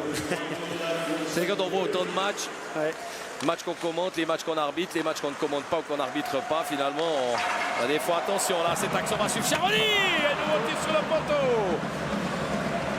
Alors, c'est un festival de métal ici à Davos ce soir. Avec une possibilité là, mais peu récupérée par Ovin Grossman. Toujours ces fameux rebonds un peu particuliers ici sur cette glace de Davos. Il n'a pas l'air dans un état absolument fantastique. C'est difficile. Alors, on travaille très fort. On voit les jeunes de la patinoire qui sont toujours là en fin de soirée, le matin, travailler sur cette glace parce qu'on sait que les équipes s'entraînent le matin. Puis les entraînements, ça brise énormément. Alors qu'on voit ici le shoot sur le poteau de Chiaroni tout à l'heure. Donc, je disais donc qu'il fait très chaud dans la patinoire. On chauffe la patinoire ici à Davos, ce qui est sensationnel. Ce qui ne se produit pas souvent en championnat en Suisse. Et puis, la glace, forcément, on sent. Les joueurs sont lourds. Même s'il fait un peu plus frais à la hauteur de la glace, mais quand même, ça n'est le cas dans les positions de commentateurs ou sur le haut des tribunes. Hein. Donc la glace devient un petit peu granuleuse, elle ne gèle pas très bien, ce qui fait que ça fait des drôles de rebonds. C'est souvent pas qu'elle est souvent sautillante. Sikora. Et la présence de Greg Hoffman là juste devant le gardien. Sindela. Les Tchèques qui n'arrivent pas à se dégager. La puck récupérée par Sikora encore pour une dernière occasion de ce tir-temps intermédiaire qui verra donc les deux équipes regagner le vestiaire avec l'avantage de Davos 3-2. 4 buts dans cette deuxième période. Il y a eu l'égalisation de Klimek, le 2-1 de Koudelka, et puis ensuite les buts d'Hoffman et Burgler aux 32e et 37e minutes qui ont permis donc à Davos de reprendre l'avantage et de mener 3-2. Retour à la patinoire de Davos avec Reto Berra qui prépare sa cage en vue de la troisième et dernière période de cette demi-finale entre Davos et Vitkovice. Les Davosiens qui mènent d'une toute petite unité. C'est évidemment pas suffisant pour gérer cette fin de match, Stéphane Rochette. Et on espère que Davos va aller au bout de son rêve et donc s'offrir demain une nouvelle participation à la finale pour aller chercher un éventuel 16e titre dans cette Coupe Spengler. Alors ce sera 20 minutes de jeu très intéressantes. Voir comment Davos va réagir et l'équipe tchèque. L'équipe tchèque qui doit marquer absolument un but maintenant. Donc on devra probablement ouvrir un peu le jeu. Ce qui risque de donner des boulevards aux Davosiens. Et Davos qui joue un bon match à mon sens. Berra fait un bon boulot dans la cage. Et on a eu plusieurs bonnes phases de jeu à l'attaque. Vitkovice est une très bonne équipe hein, quand même. 2 titres nationaux en 1952 et 1981. Mais par contre, ils sont double vice-champions en titre. Ils avaient perdu le titre en 2010 contre Pardubice. Et en 2011, une défaite en finale des playoffs contre Trinec. Et reste donc sur 2 titres de vice-champion. Donc c'est une équipe qui monte en puissance dans le championnat de l'Extraliga. L'équipe qu'on voit souvent lors des matchs de préparation au début de saison au mois d'août dans différents tournois en Suisse. Toujours faire leur tour, donc ils ont des bons contacts en Suisse depuis des années. Ce qui explique leur participation l'année dernière déjà et cette année ici à cette Coupe Spengler. Constat qui a fait une chute. Ils étaient déjà venus en 1980 et l'année dernière ils avaient été éliminés par Davos en demi-finale. 4-2. Ben pour l'instant il y a 3-2, on pourrait revivre peut-être, c'est en tout cas tout le mal que l'on souhaite à l'équipe d'Arnaud Del Curto. Le même scénario pour cette formation de Vitkovice, mais qui eux évidemment vont tout faire pour aller chercher une victoire, une qualification pour la finale. Au terme de ces 60 minutes de jeu avec une possibilité là peut-être un tir directement stoppé par Berra sur cet envoi de Sturk qui au passage a envoyé un Davosien, c'est René Bach dans son propre but. Alors, sur la séquence précédente, on a vu exactement ce qu'on parlait de Patrick Kane au deuxième tiers. Il a fait une passe dangereuse à la sortie en haut de la zone d'attaque. Il a perdu le puck. Il a essayé de travailler pour le récupérer, mais il a spéculé sur le fait que l'adversaire allait perdre le puck et puis hop, contre-attaque. C'est exactement ce qu'on disait de lui. C'est un spéculateur, donc un joueur qui triche régulièrement en attaque. Pas très conscient de sa défensive, mais on a besoin de ce genre de joueur.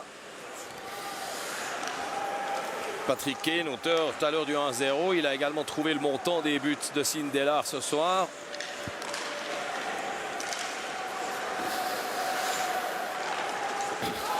Cette passe n'a pas été touchée par Joe Thornton. Ce sera donc un nouveau dégagement interdit provoqué par les Davosiens. Joseph Mara, fils spirituel d'Arnaud Del Curto. Fidèle parmi les fidèles. 12e saison à Davos où il est arrivé en 2001. Joueur qui avait auparavant évolué à 191 reprises dans le championnat nord-américain, à Colorado, à Chicago, à Anaheim notamment. Il a joué pour Bob Hartley à Colorado. Ils ont resté de garder d'excellents contacts d'ailleurs. Et une nouvelle tentative de tir de Voracek. Moi je pense pas que c'est depuis la zone neutre et ces tirs lointains sans que Berra soit masqué qu'ils vont inquiéter l'excellent portier du HC Bienne. On obtient quand même un engagement en zone d'attaque. C'est une façon de pénétrer dans le territoire. Et là, si on gagne l'engagement, on a une attaque. Et ça peut donner une action dangereuse. Voilà.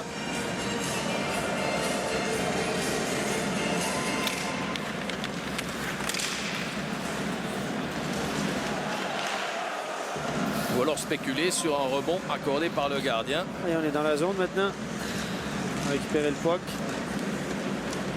Sturk.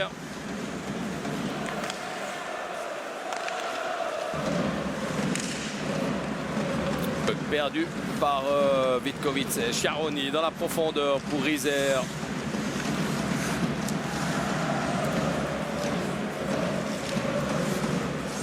C'est un joueur des LSC Lions là qui cherche un coéquipier mais qui donne ce puck finalement à Michal Parinka. Davos qui est Rizer qui est une belle pièce, 1m90, 92 kg pour un garçon de 22 ans. Et on le voit, il y a quand même toujours plus de centimètres, toujours plus de poids dans le hockey sur glace, toujours plus de vitesse aussi et de contact. Alors, c'est que les jeunes sont de plus en plus grands, mais de mieux en mieux entraînés, je dirais. On met beaucoup de muscles sur la carcasse. Et c'est vrai que ces jeunes sont de mieux en mieux préparés physiquement. On sait que dès l'âge de 8, 9, 10 ans, on fait dans les clubs formateurs, on fait des entraînements d'été, des entraînements physiques hors glace. On en fait des spécialistes très très tôt. Et attention là, ce compte, ça peut être dangereux. Il y a la présence de Sturk au deuxième poteau et il a tenté de jouer tout seul, mais ça n'est pas terminé. Il récupère ce palais. Voilà, c'était bien vu Valker. Et c'est 3-3. Et c'est 3-3, réussite de Sturk, qui est un très bon joueur au nom imprononçable. Et au départ de l'action, il y avait surtout Nathan Valker, jeune joueur né en 1994 dont on a beaucoup parlé, né à Cardiff et qui est de nationalité australienne et qui est arrivé à l'âge de 13 ans à Vitkovice. Le voici avec son numéro 14, regardez. On aura peut-être une reprise vidéo ici. Alors Walker. Cross-out ou non. Et là. Wow. Le puck a été touché au vol.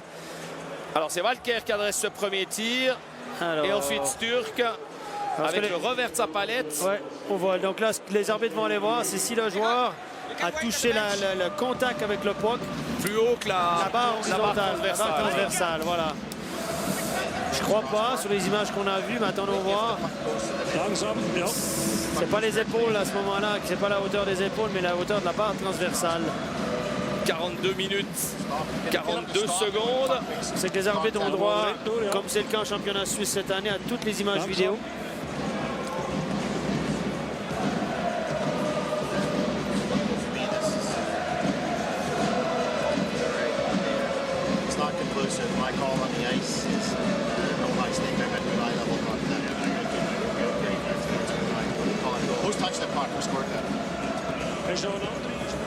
Ce que Brent Treiber est en train de dire, c'est que pour lui, la reprise vidéo n'est pas concluante pour renverser sa décision sur la glace. Donc il n'a pas une preuve irréfutable que le puck a été touché au-dessus de la barre, semble-t-il. C'est ce qu'il disait. On va voir maintenant. Et donc s'il n'a pas la preuve, il reste sur sa première impression sur la glace. Et sa décision était donc d'accorder ce but.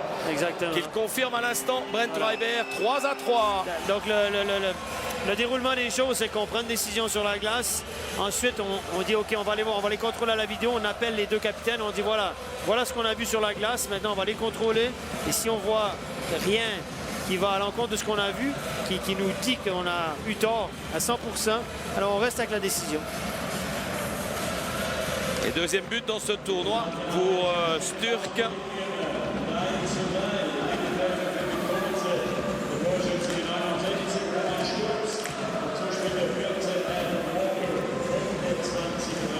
Et les Davosiens qui doivent maintenant repartir en direction du but de Sindela avec un premier envoi là de René Bach.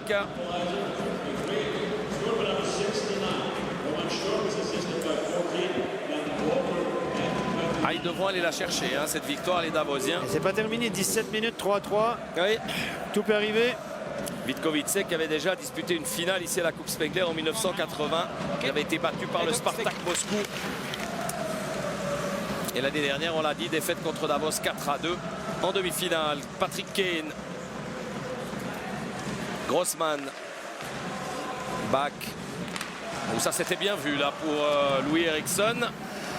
Mais attention, ça offre une possibilité de contre à l'équipe d'Oremus. Avec ce tir en back-end. 2 tirs, 2 arrêts de Berra. Premier envoi était signé de Sedivi. Et Davosiens qui peuvent repartir. Il est un petit peu seul là, Louis Eriksson, parce qu'il y a eu un changement volant. Oh, la passe d'Eriksson, magnifique. Passe dans le dos pour Joseph Mara. Les tirs du revers de Mara, on sait que pour les gardiens, les tirs du revers sont toujours plus compliqués parce qu'on arrive beaucoup moins facilement à prévoir la direction du shoot. Toujours plus embêtant pour le gardien. Voracek et Mara une fois encore qui intercepte ce palais en zone neutre. Ça passe sur Joe Thornton, était pas mal. Oh là, c'est bien vu. Mara, oh là, dommage. Il avait battu le gardien. Oui, il avait battu le gardien. Il avait le but du 4-3 au bout de sa crosse, Joseph Mara. Une passe magique de Joe Thornton cette fois-ci. Mara était à l'origine de l'action. C'est lui qui a adressé la passe à Thornton et il est parti vraiment sur le centre de la glace. Louis Eriksson. Là, c'était l'action d'avant avec le tir en revers de Mara sur cette passe d'Eriksson. Et puis là, c'est le 1 contre 1. Il passe le gardien, mais n'arrive pas à redresser la direction du puck. Elle fait le plus dur. On en reste à 3-3.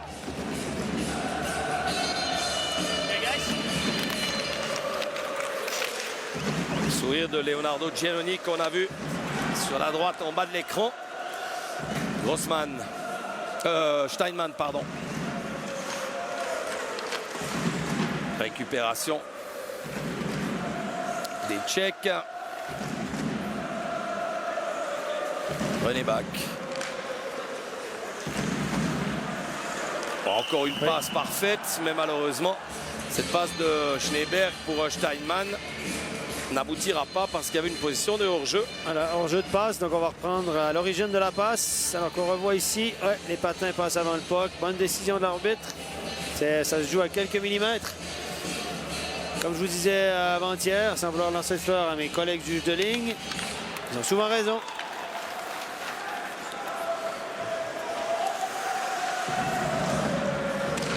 Les Tchèques qui tentent de repartir.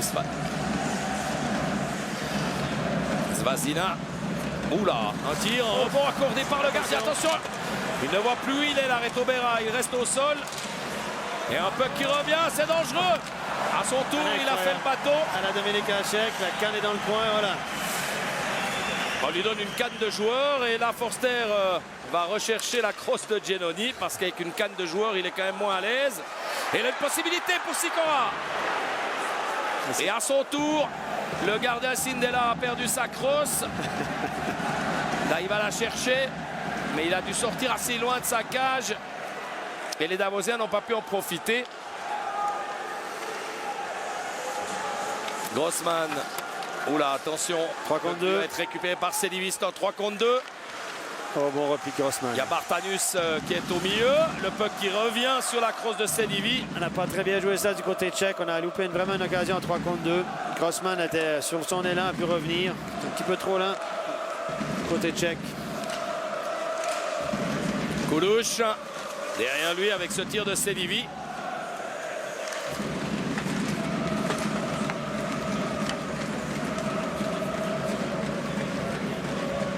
Michal Barinka, la ligne bleue.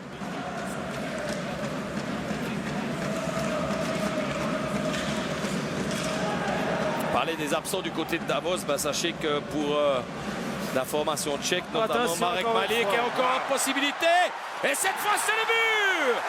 But de Joe Thornton à 13 minutes 32 du terme de ce match. Joe Thornton redonne l'avantage à la formation de Davos, marque son deuxième but dans ce tournoi. Quel contre Davosien. Il y a Wellinger qui fait des grands signes. On voit l'écran ici en bas. Wellinger qui est battu de vitesse par c'était Thornton. Et puis, il lève les bras au ciel en réclamant je ne sais quoi, hors-jeu. J'en sais rien. Même pas proche. Bizarre. C'est adressé violemment au juge de ligne. Alors, qu'est-ce qu'on réclame du côté tchèque? Attendons voir. Ouais, parce que là, sur les ralentis, on voit déjà Thornton dans la zone défensive de la formation tchèque. Alors, est-ce qu'on verra un plan un peu plus général? Là, ça discute avec les arbitres au centre de la glace. Notamment Michal Barinka. Peut-être pour cette faute de Taticek sur Sedivi qui n'a pas été sanctionnée. Parce que c'est vraiment suite à cette action qu'il y a eu le contre. Est-ce qu'il pouvait demander un surnombre éventuellement des Davosiens? Ouais, on avait l'air de montrer surnombre. Regardez la passe de Taticek. Difficile de voir sur cette action aussi, mais quel geste de Joe Thornton sur cette passe de Taticek qui permet donc à Davos de reprendre l'avantage.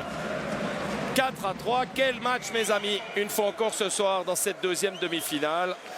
On est vraiment gâté cette année alors que Peter Oremus, l'entraîneur slovaque de cette formation de Vitkovice,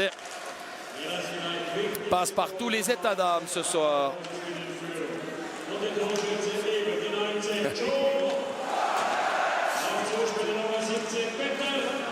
Mara, et encore une fois une passe dans la profondeur pour Thornton. Thornton avec Voracek.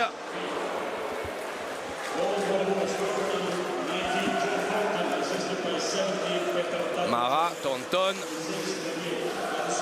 qui a cherché à nouveau la complicité de Joseph Mara mais qui ne l'a pas trouvé. Intervention des arbitres.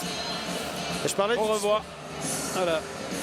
La passe de Taticek, non, apparemment pas de hors-jeu. Non, pas de hors-jeu. Peut-être qu'on réclame un son. Tout le monde s'est arrêté de jouer, on levé les bras au ciel, j'en sais rien. Vrai il faudrait avoir une caméra générale sur l'ensemble de la patinoire. Peut-être que Thornton est rentré un peu vite sur la glace, mais bon, voilà. C'est pas une raison pour arrêter de jouer, j'en sais rien. Félicité par Kane et par Alatalo. Mais quoi qu'il en soit, les Davosiens ont repris l'avantage.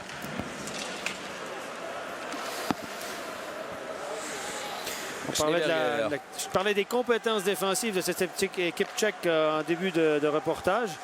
Et là, je vous dirais que ce soir, c'est pas ça. On a donné beaucoup. Le style de jeu d'Avoisien a donné ses fruits. On a réussi souvent à lancer des joueurs en pleine vitesse qui sont rendus seuls au but. On l'a vu, ça fait déjà 3 ou 4 fois depuis le début du tiers. Et ça continue. Étonnamment.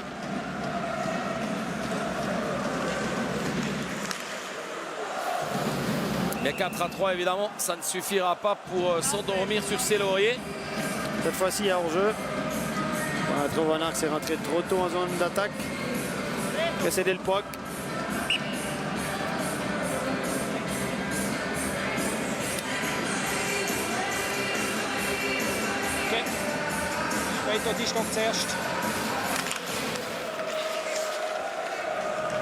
Peter Oremus, l'entraîneur de Vitkovicek, est arrivé dans ce club le 7 novembre dernier.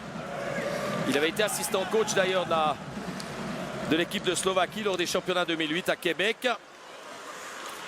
Ancien coach de Scalica.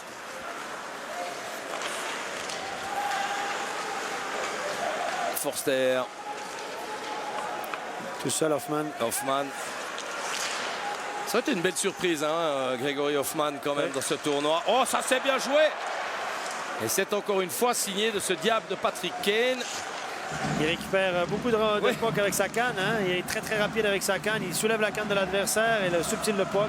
Il a une technique extraordinaire, hein. Une bonne vitesse de patinage également. C'est lui qui adresse ce nouveau tir en direction du gardien Sindelar, qui intervient parfaitement. Là. On le voit ici, regardez bien la vitesse.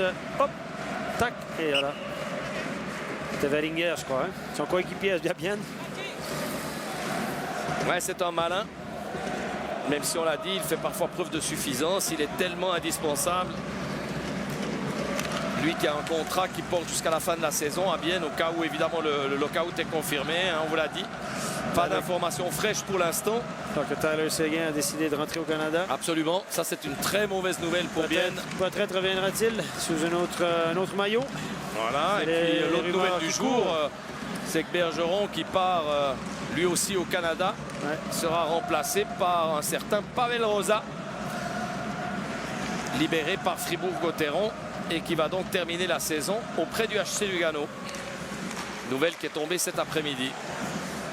Et encore une passe de Kane, parfaite pour Mara.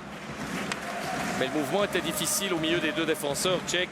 Le Bergeron me confiait hier lors de l'entraînement de l'équipe canadienne. J'ai pu discuter avec lui à un moment qu'il avait l'intention de revenir. Il aimait bien la ville de Lugano. Sa copine aussi appréciait la vie au sud du Tessin.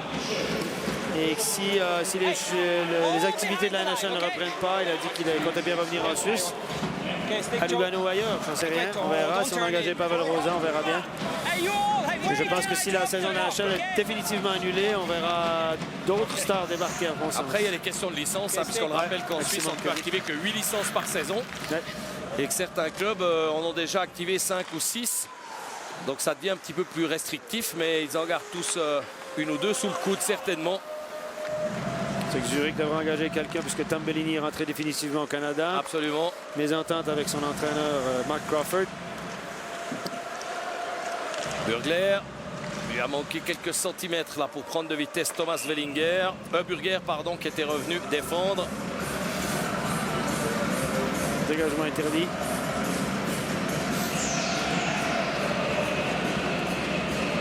Entraîneur tchèque qui arbitre avec un sweatshirt. J'étais un peu étonné l'autre jour parce que je faisais le changement devant le banc de l'équipe tchèque et puis je cherchais l'entraîneur, je cherchais quelqu'un avec un veston et une cravate. On sait que Delcourteau le connaît. Et lui, je le cherchais, pensais que c'était le soigneur ou le chef du matériel, je ne sais rien. Je dis, mais c'est qui le coach ici? Voilà, on cherche toujours un contact visuel, mais finalement, on m'a dit, c'est lui. Ah, ben voilà. Alors que ça pioche là devant la cage de Sindelar qui peut dévier ce tir de back. Il y avait une première incursion de Chiaroni qui était venu mettre la pression là sur la cage tchèque. Oups. Oh, oui. Sloboda. Schiaroni. Alors le public manifeste son mécontentement. Ce genre de pénalité qui fait jamais plaisir au public. Bah oui, à 9 minutes de la fin d'un match, lorsqu'on mène d'un but, c'est jamais très bon de se retrouver en infériorité numérique. Alors on va certainement revoir ce qui a poussé Brent Reiber et Graham Skiliter de prendre cette décision. Ouais, ben voilà. Dans ce genre de situation, quand le gardien est dans son demi-cercle, le joueur doit faire tout ce qui est en son possible. Tout ce qui est en son possible pour éviter le gardien. Et l'arbitre ici a jugé qu'il n'avait pas fait tout ce qui était nécessaire pour éviter le gardien. Fait semblant d'eux et finalement un contact. Donc le but étant d'éviter tout contact avec leur gardien, surtout dans le demi-cercle du gardien. Et on nous demande ici en Suisse la direction. Damien Brunner et Rafael Diaz, ouais. On nous demande ici en Suisse d'être très sévère sur ce genre d'action pour éviter les blessures au gardien, pour éviter toute confusion sur possibilité de but. Là, franchement, c'est un contact inutile de Scaroni. Le puck était derrière la cage, il n'y avait aucune raison de foncer dans le gardien. Dégagement de Mathias Yogi permet à son équipe de pouvoir grappiller quelques secondes utiles. Il faut que les Davosiens tiennent là durant cette minute 41 qu'il reste d'infériorité numérique. Continuer à mettre les Tchèques sous pression pour aller chercher cette place en finale. Le tir du joueur tchèque a été contré.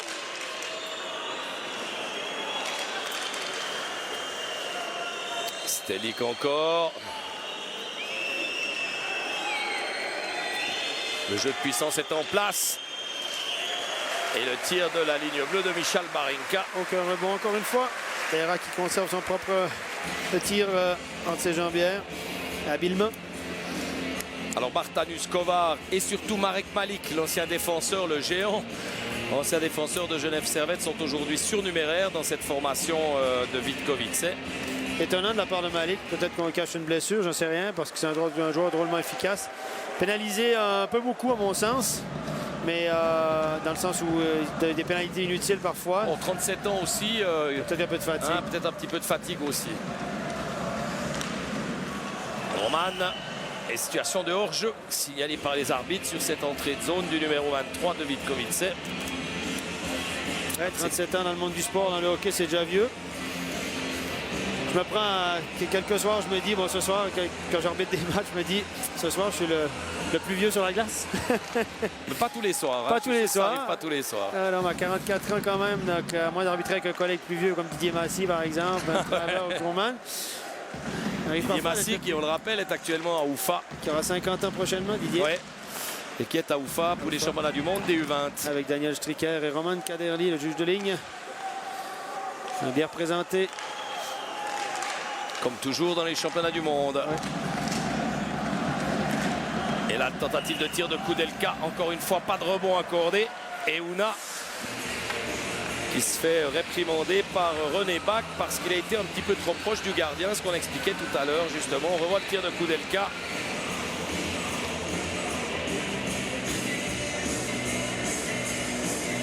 Grosse protection des défenseurs toujours hein, par rapport à leur gardien. Il a placé cher devant le but. Il a payé le prix. Comme on dit. En disant de mes entraîneurs au Canada, il faut que ça fasse mal. C'est la zone payante, c'est là où ça fait mal. Et là, nouveau dégagement de Louis Eriksson.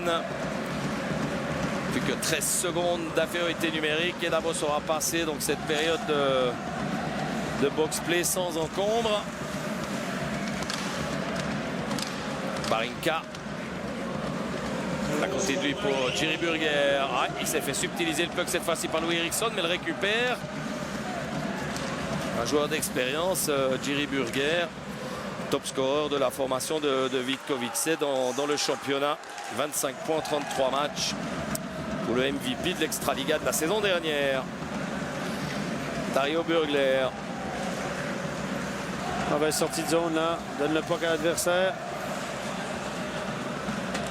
Il peine à s'organiser. Voilà, le puck est dehors maintenant. Corvi. Thornton. Oula, attention, on se puck directement sur Kuchera. On donne des pucks du côté davosien. C'est Divi. Kuchera. Attention de ne pas commettre de faute là pour Joe Thornton. Ce n'est pas un très bon moment pour à nouveau être pénalisé et obliger ses coéquipiers d'évoluer à nouveau durant 2 minutes en infériorité numérique. Ouais, mauvaise passe. Le défenseur qui est venu appuyer l'attaque a tenté de rentrer dans le slot. La passe était un petit peu trop courte. On a procédé à un changement de joueur du côté des Tchèques. 5 nouveaux, des forces fraîches. Et voilà les Davrosiens avec 3 voire 4 défenseurs sur la ligne bleue lorsque les Tchèques sortent de leur zone. Bon travail de pressing là de Chiaroni. Rizer.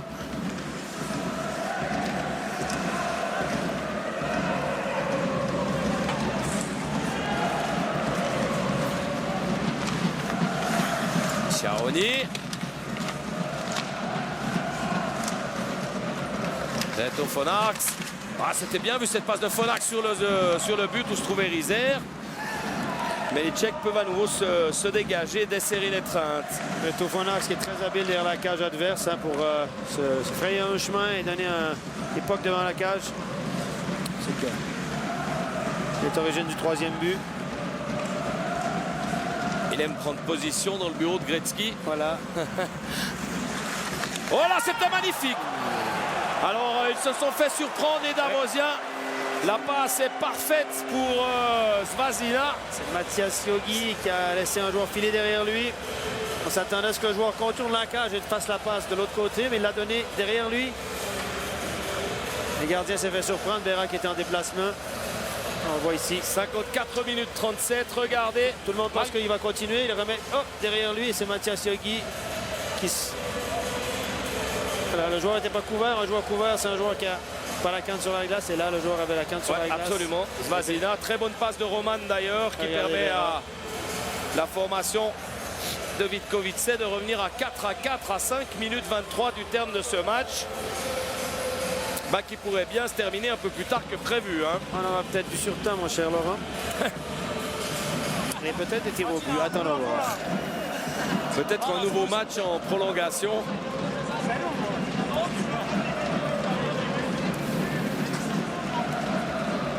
On en a eu deux pour l'instant. La victoire d'Ufa contre Vitkovice, justement 5-4 au tir au but. Et puis lors de la première journée, la victoire d'Adler Mannheim sur le Team Canada. Là aussi en prolongation. Un but de Jason Pominville qui a donné la victoire au Canada.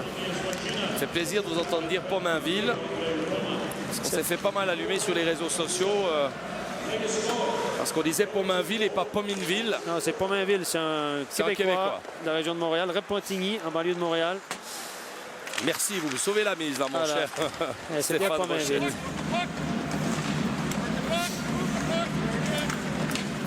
Il y a des garçons qui ont l'habitude de regarder les matchs de hockey sur ESPN et effectivement les Américains prononcent à l'américaine.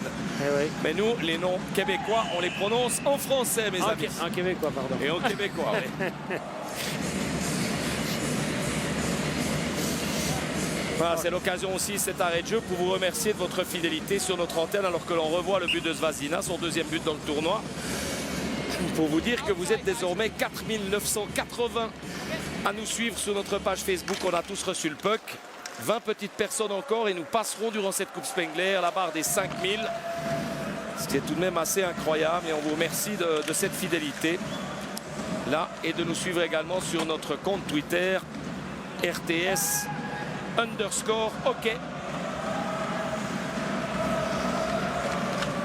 À la Talo.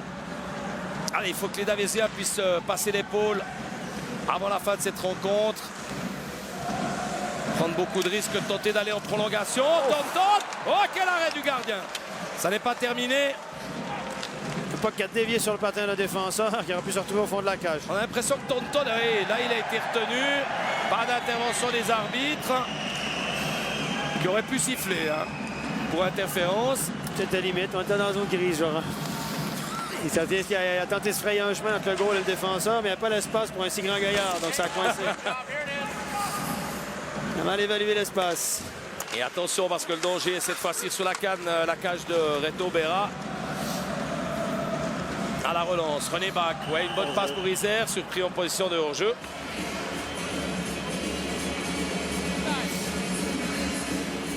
Alors qu'on revoit ici, le puck qui dévie sur le défenseur et qui aurait pu se retrouver facilement au fond de la cage. On n'a pas pu prendre le rebond du côté de Davos. Et Tonton, dans un deuxième temps, qui essaye de pousser ce puck au fond des filets. sans réussite. Allez, 3 minutes 21 aux Davosiens pour aller chercher cette place de finaliste et nous offrir une nouvelle finale de rêve demain entre Davos et le Team Canada. Ça serait une très belle finale aussi entre Vitkovice et le Team Canada, soit dit en passant, parce que les Tchèques font vraiment honneur à leur participation à cette Coupe Spengler cette année. Oui.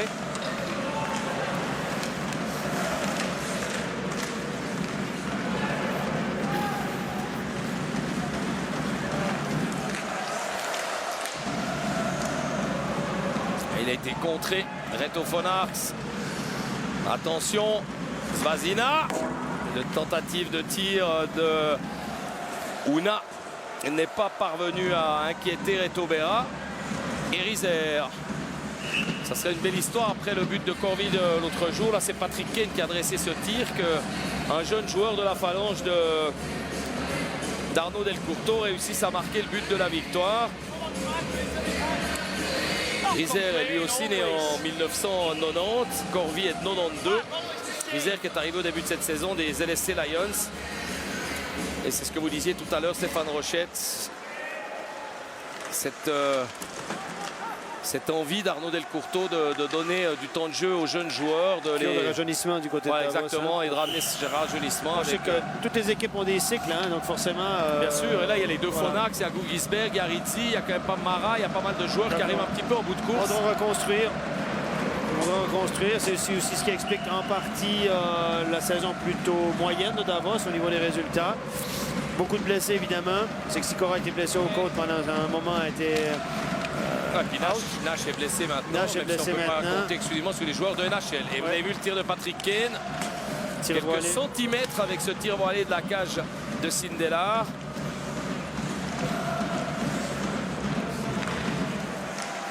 Et les Davosiens là qui vont jeter leur dernière force avec Grossman.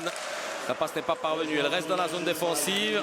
Les Tchèques ont reculé quelque peu. C'est peut-être l'occasion d'en profiter là pour les Davosiens. Mais attention aussi de ne pas se faire contrer en contre. Enfin, se faire contrer tout simplement. Contrer en contre, ça serait une lapalissade. Grossman. Oh. Ouais, bon tir de Grossman. Encore une fois, une déviation de défenseur. C'était au 88 qui aurait pu... Et ça aurait bien pu surprendre le gardien tchèque. Patrick Kane. La défense extrêmement agressive de Barinka, mais efficace. À la talon. Ouais, il a tiré juste à côté. Et intervention des arbitres. Alors que la cage est déplacée. Il y avait un joueur qui se retrouvait, un joueur de Davos qui était derrière le gardien. On voit ici, c'est Patrick Kane. Cette fois-ci, il a été bousculé par le défenseur. Là, la cage n'a pas bougé, mais elle est sortie de son amarre. Et donc les arbitres ont jugé que la but avait été déplacée par faute du défenseur qui a poussé Patrick Kane, et l'engagement va aller en zone de défense. Évidemment, les Tchèques ne sont pas d'accord. Sinon, ça aurait été en zone neutre. Voilà, si c'est par la faute d'un joueur à l'attaque, on a engagé en zone neutre. Des petits détails en milieu de match dont on discute très peu, puis en fin de match, il prend une importance démesurée. Allez, il faut gagner cet engagement là pour les Davosiens. La passe de Thornton qui n'arrive pas. Et les Tchèques avec Michal Barinka. Foul qui s'anime, supporte les Davosiens. Il faudra qu'il soit présent durant les 5 minutes de prolongation si on devait y aller. Ouais. Attention. Roman et nouvelle position de hors-jeu signalée par les juges de ligne. 58,8 secondes à faire. Rien n'est dit.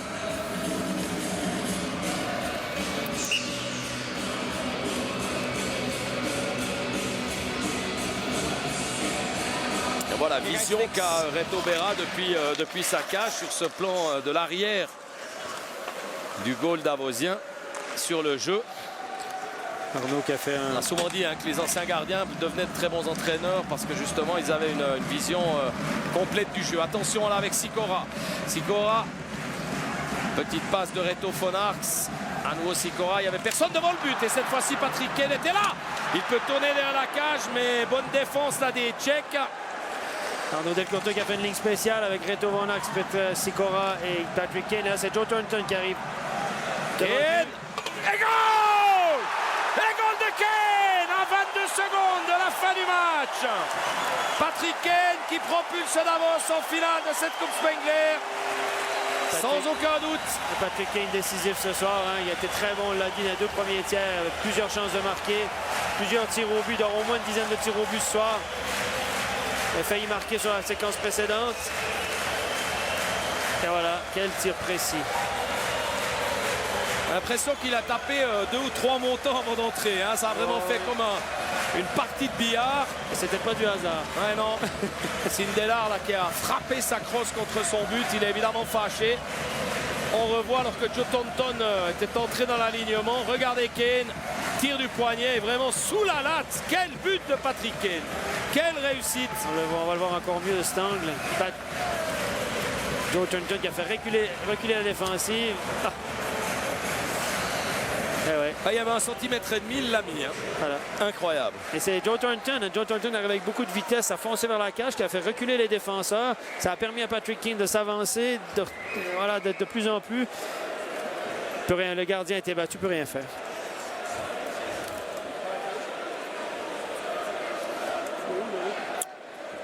Patrick Kane et Thornton, tout à leur joie évidemment. Et donc on pourrait vivre demain une 8e finale dans l'histoire de la Coupe Spengler entre l'équipe de Davos et le Team Canada. Et les spectateurs sont debout ici. Pour l'instant, les Canadiens mènent 4-3 dans les confrontations directes, mais Davos a gagné le dernier titre. On peut commencer à sortir les statistiques. Les paris sont ouverts. Bon, la rencontre n'est pas encore terminée. Hein. C'était en 2006, donc la victoire de Davos contre le Team Canada. Dernière victoire dans les confrontations directes. 3 victoires pour Davos contre le Team Canada, contre 4 victoires des Canadiens contre Davos. Oh, le gardien sorti du but. Le but est ouvert, mais le tir de Louis Eriksson est contré. Attention à ce rebond accordé par Reto Berra. Forster, 4 secondes, je crois que c'est terminé. 2 secondes encore. Le public exulte en dernier tir et c'est fini. Davos qualifié pour la finale de la Coupe Spengler. Davos qui va donc disputer demain sa 39e finale dans l'histoire de cette compétition face au Team Canada qui lui sera à sa 21e finale. Mais le Team Canada ne joue à la Coupe Spengler que depuis 1984. Et ce sera de nouveau une très belle finale entre Davos, 15 succès dans ce tournoi, et Team Canada, 11 succès. Quel match Stéphane Rochette. Ouais, plein de rebondissements. On est revenu de l'arrière à 2 reprises. Patrick Kane a été, on le voit à l'écran ici, a été décisif. Percutant, on voit son tir, le but gagné à 22 secondes de la fin, du grand art. Et on aura une finale. Quel but! Souhaité par tout le monde suite à la victoire de cet après-midi du Team Canada. Tout le monde souhaitait la victoire de Davos ce soir. Parce que c'est les finales de rêve, hein. C'est comme on parlait tout à l'heure, une finale entre Davos et Fribourg-Gotteron, une finale entre le Team Canada et Fribourg-Gotteron, une finale entre le Team Canada et Davos reste quand même des grands classiques. Alors on nous demande de conclure à Genève. Dommage tout de même de ne pas pouvoir voir les remises de prix. Mais effectivement, il est assez tard. Le match a été retardé. On va donc devoir vous rendre l'antenne et vous donner rendez-vous demain à 11h55 pour la finale de cette Coupe Spengler. On vous dira tout de même que c'est Sturk du côté de Vitkovice et Patrick Kane, sans surprise, qui ont reçu les prix des meilleurs joueurs, et que du côté du HC Davos, les 3 meilleurs joueurs du tournoi sont Joe Thornton, Dario Burgler et Patrick Kane. Merci Stéphane Rochette. Avec grand plaisir. Demain, nous serons avec Gary Sheehan à cette position de commentateur pour la finale entre le Team Canada et Davos. 8e finale, on le rappelle, entre ces deux formations. Excellente fin de soirée à toutes et à tous. Merci de votre fidélité. À demain. Bonsoir et bonne nuit.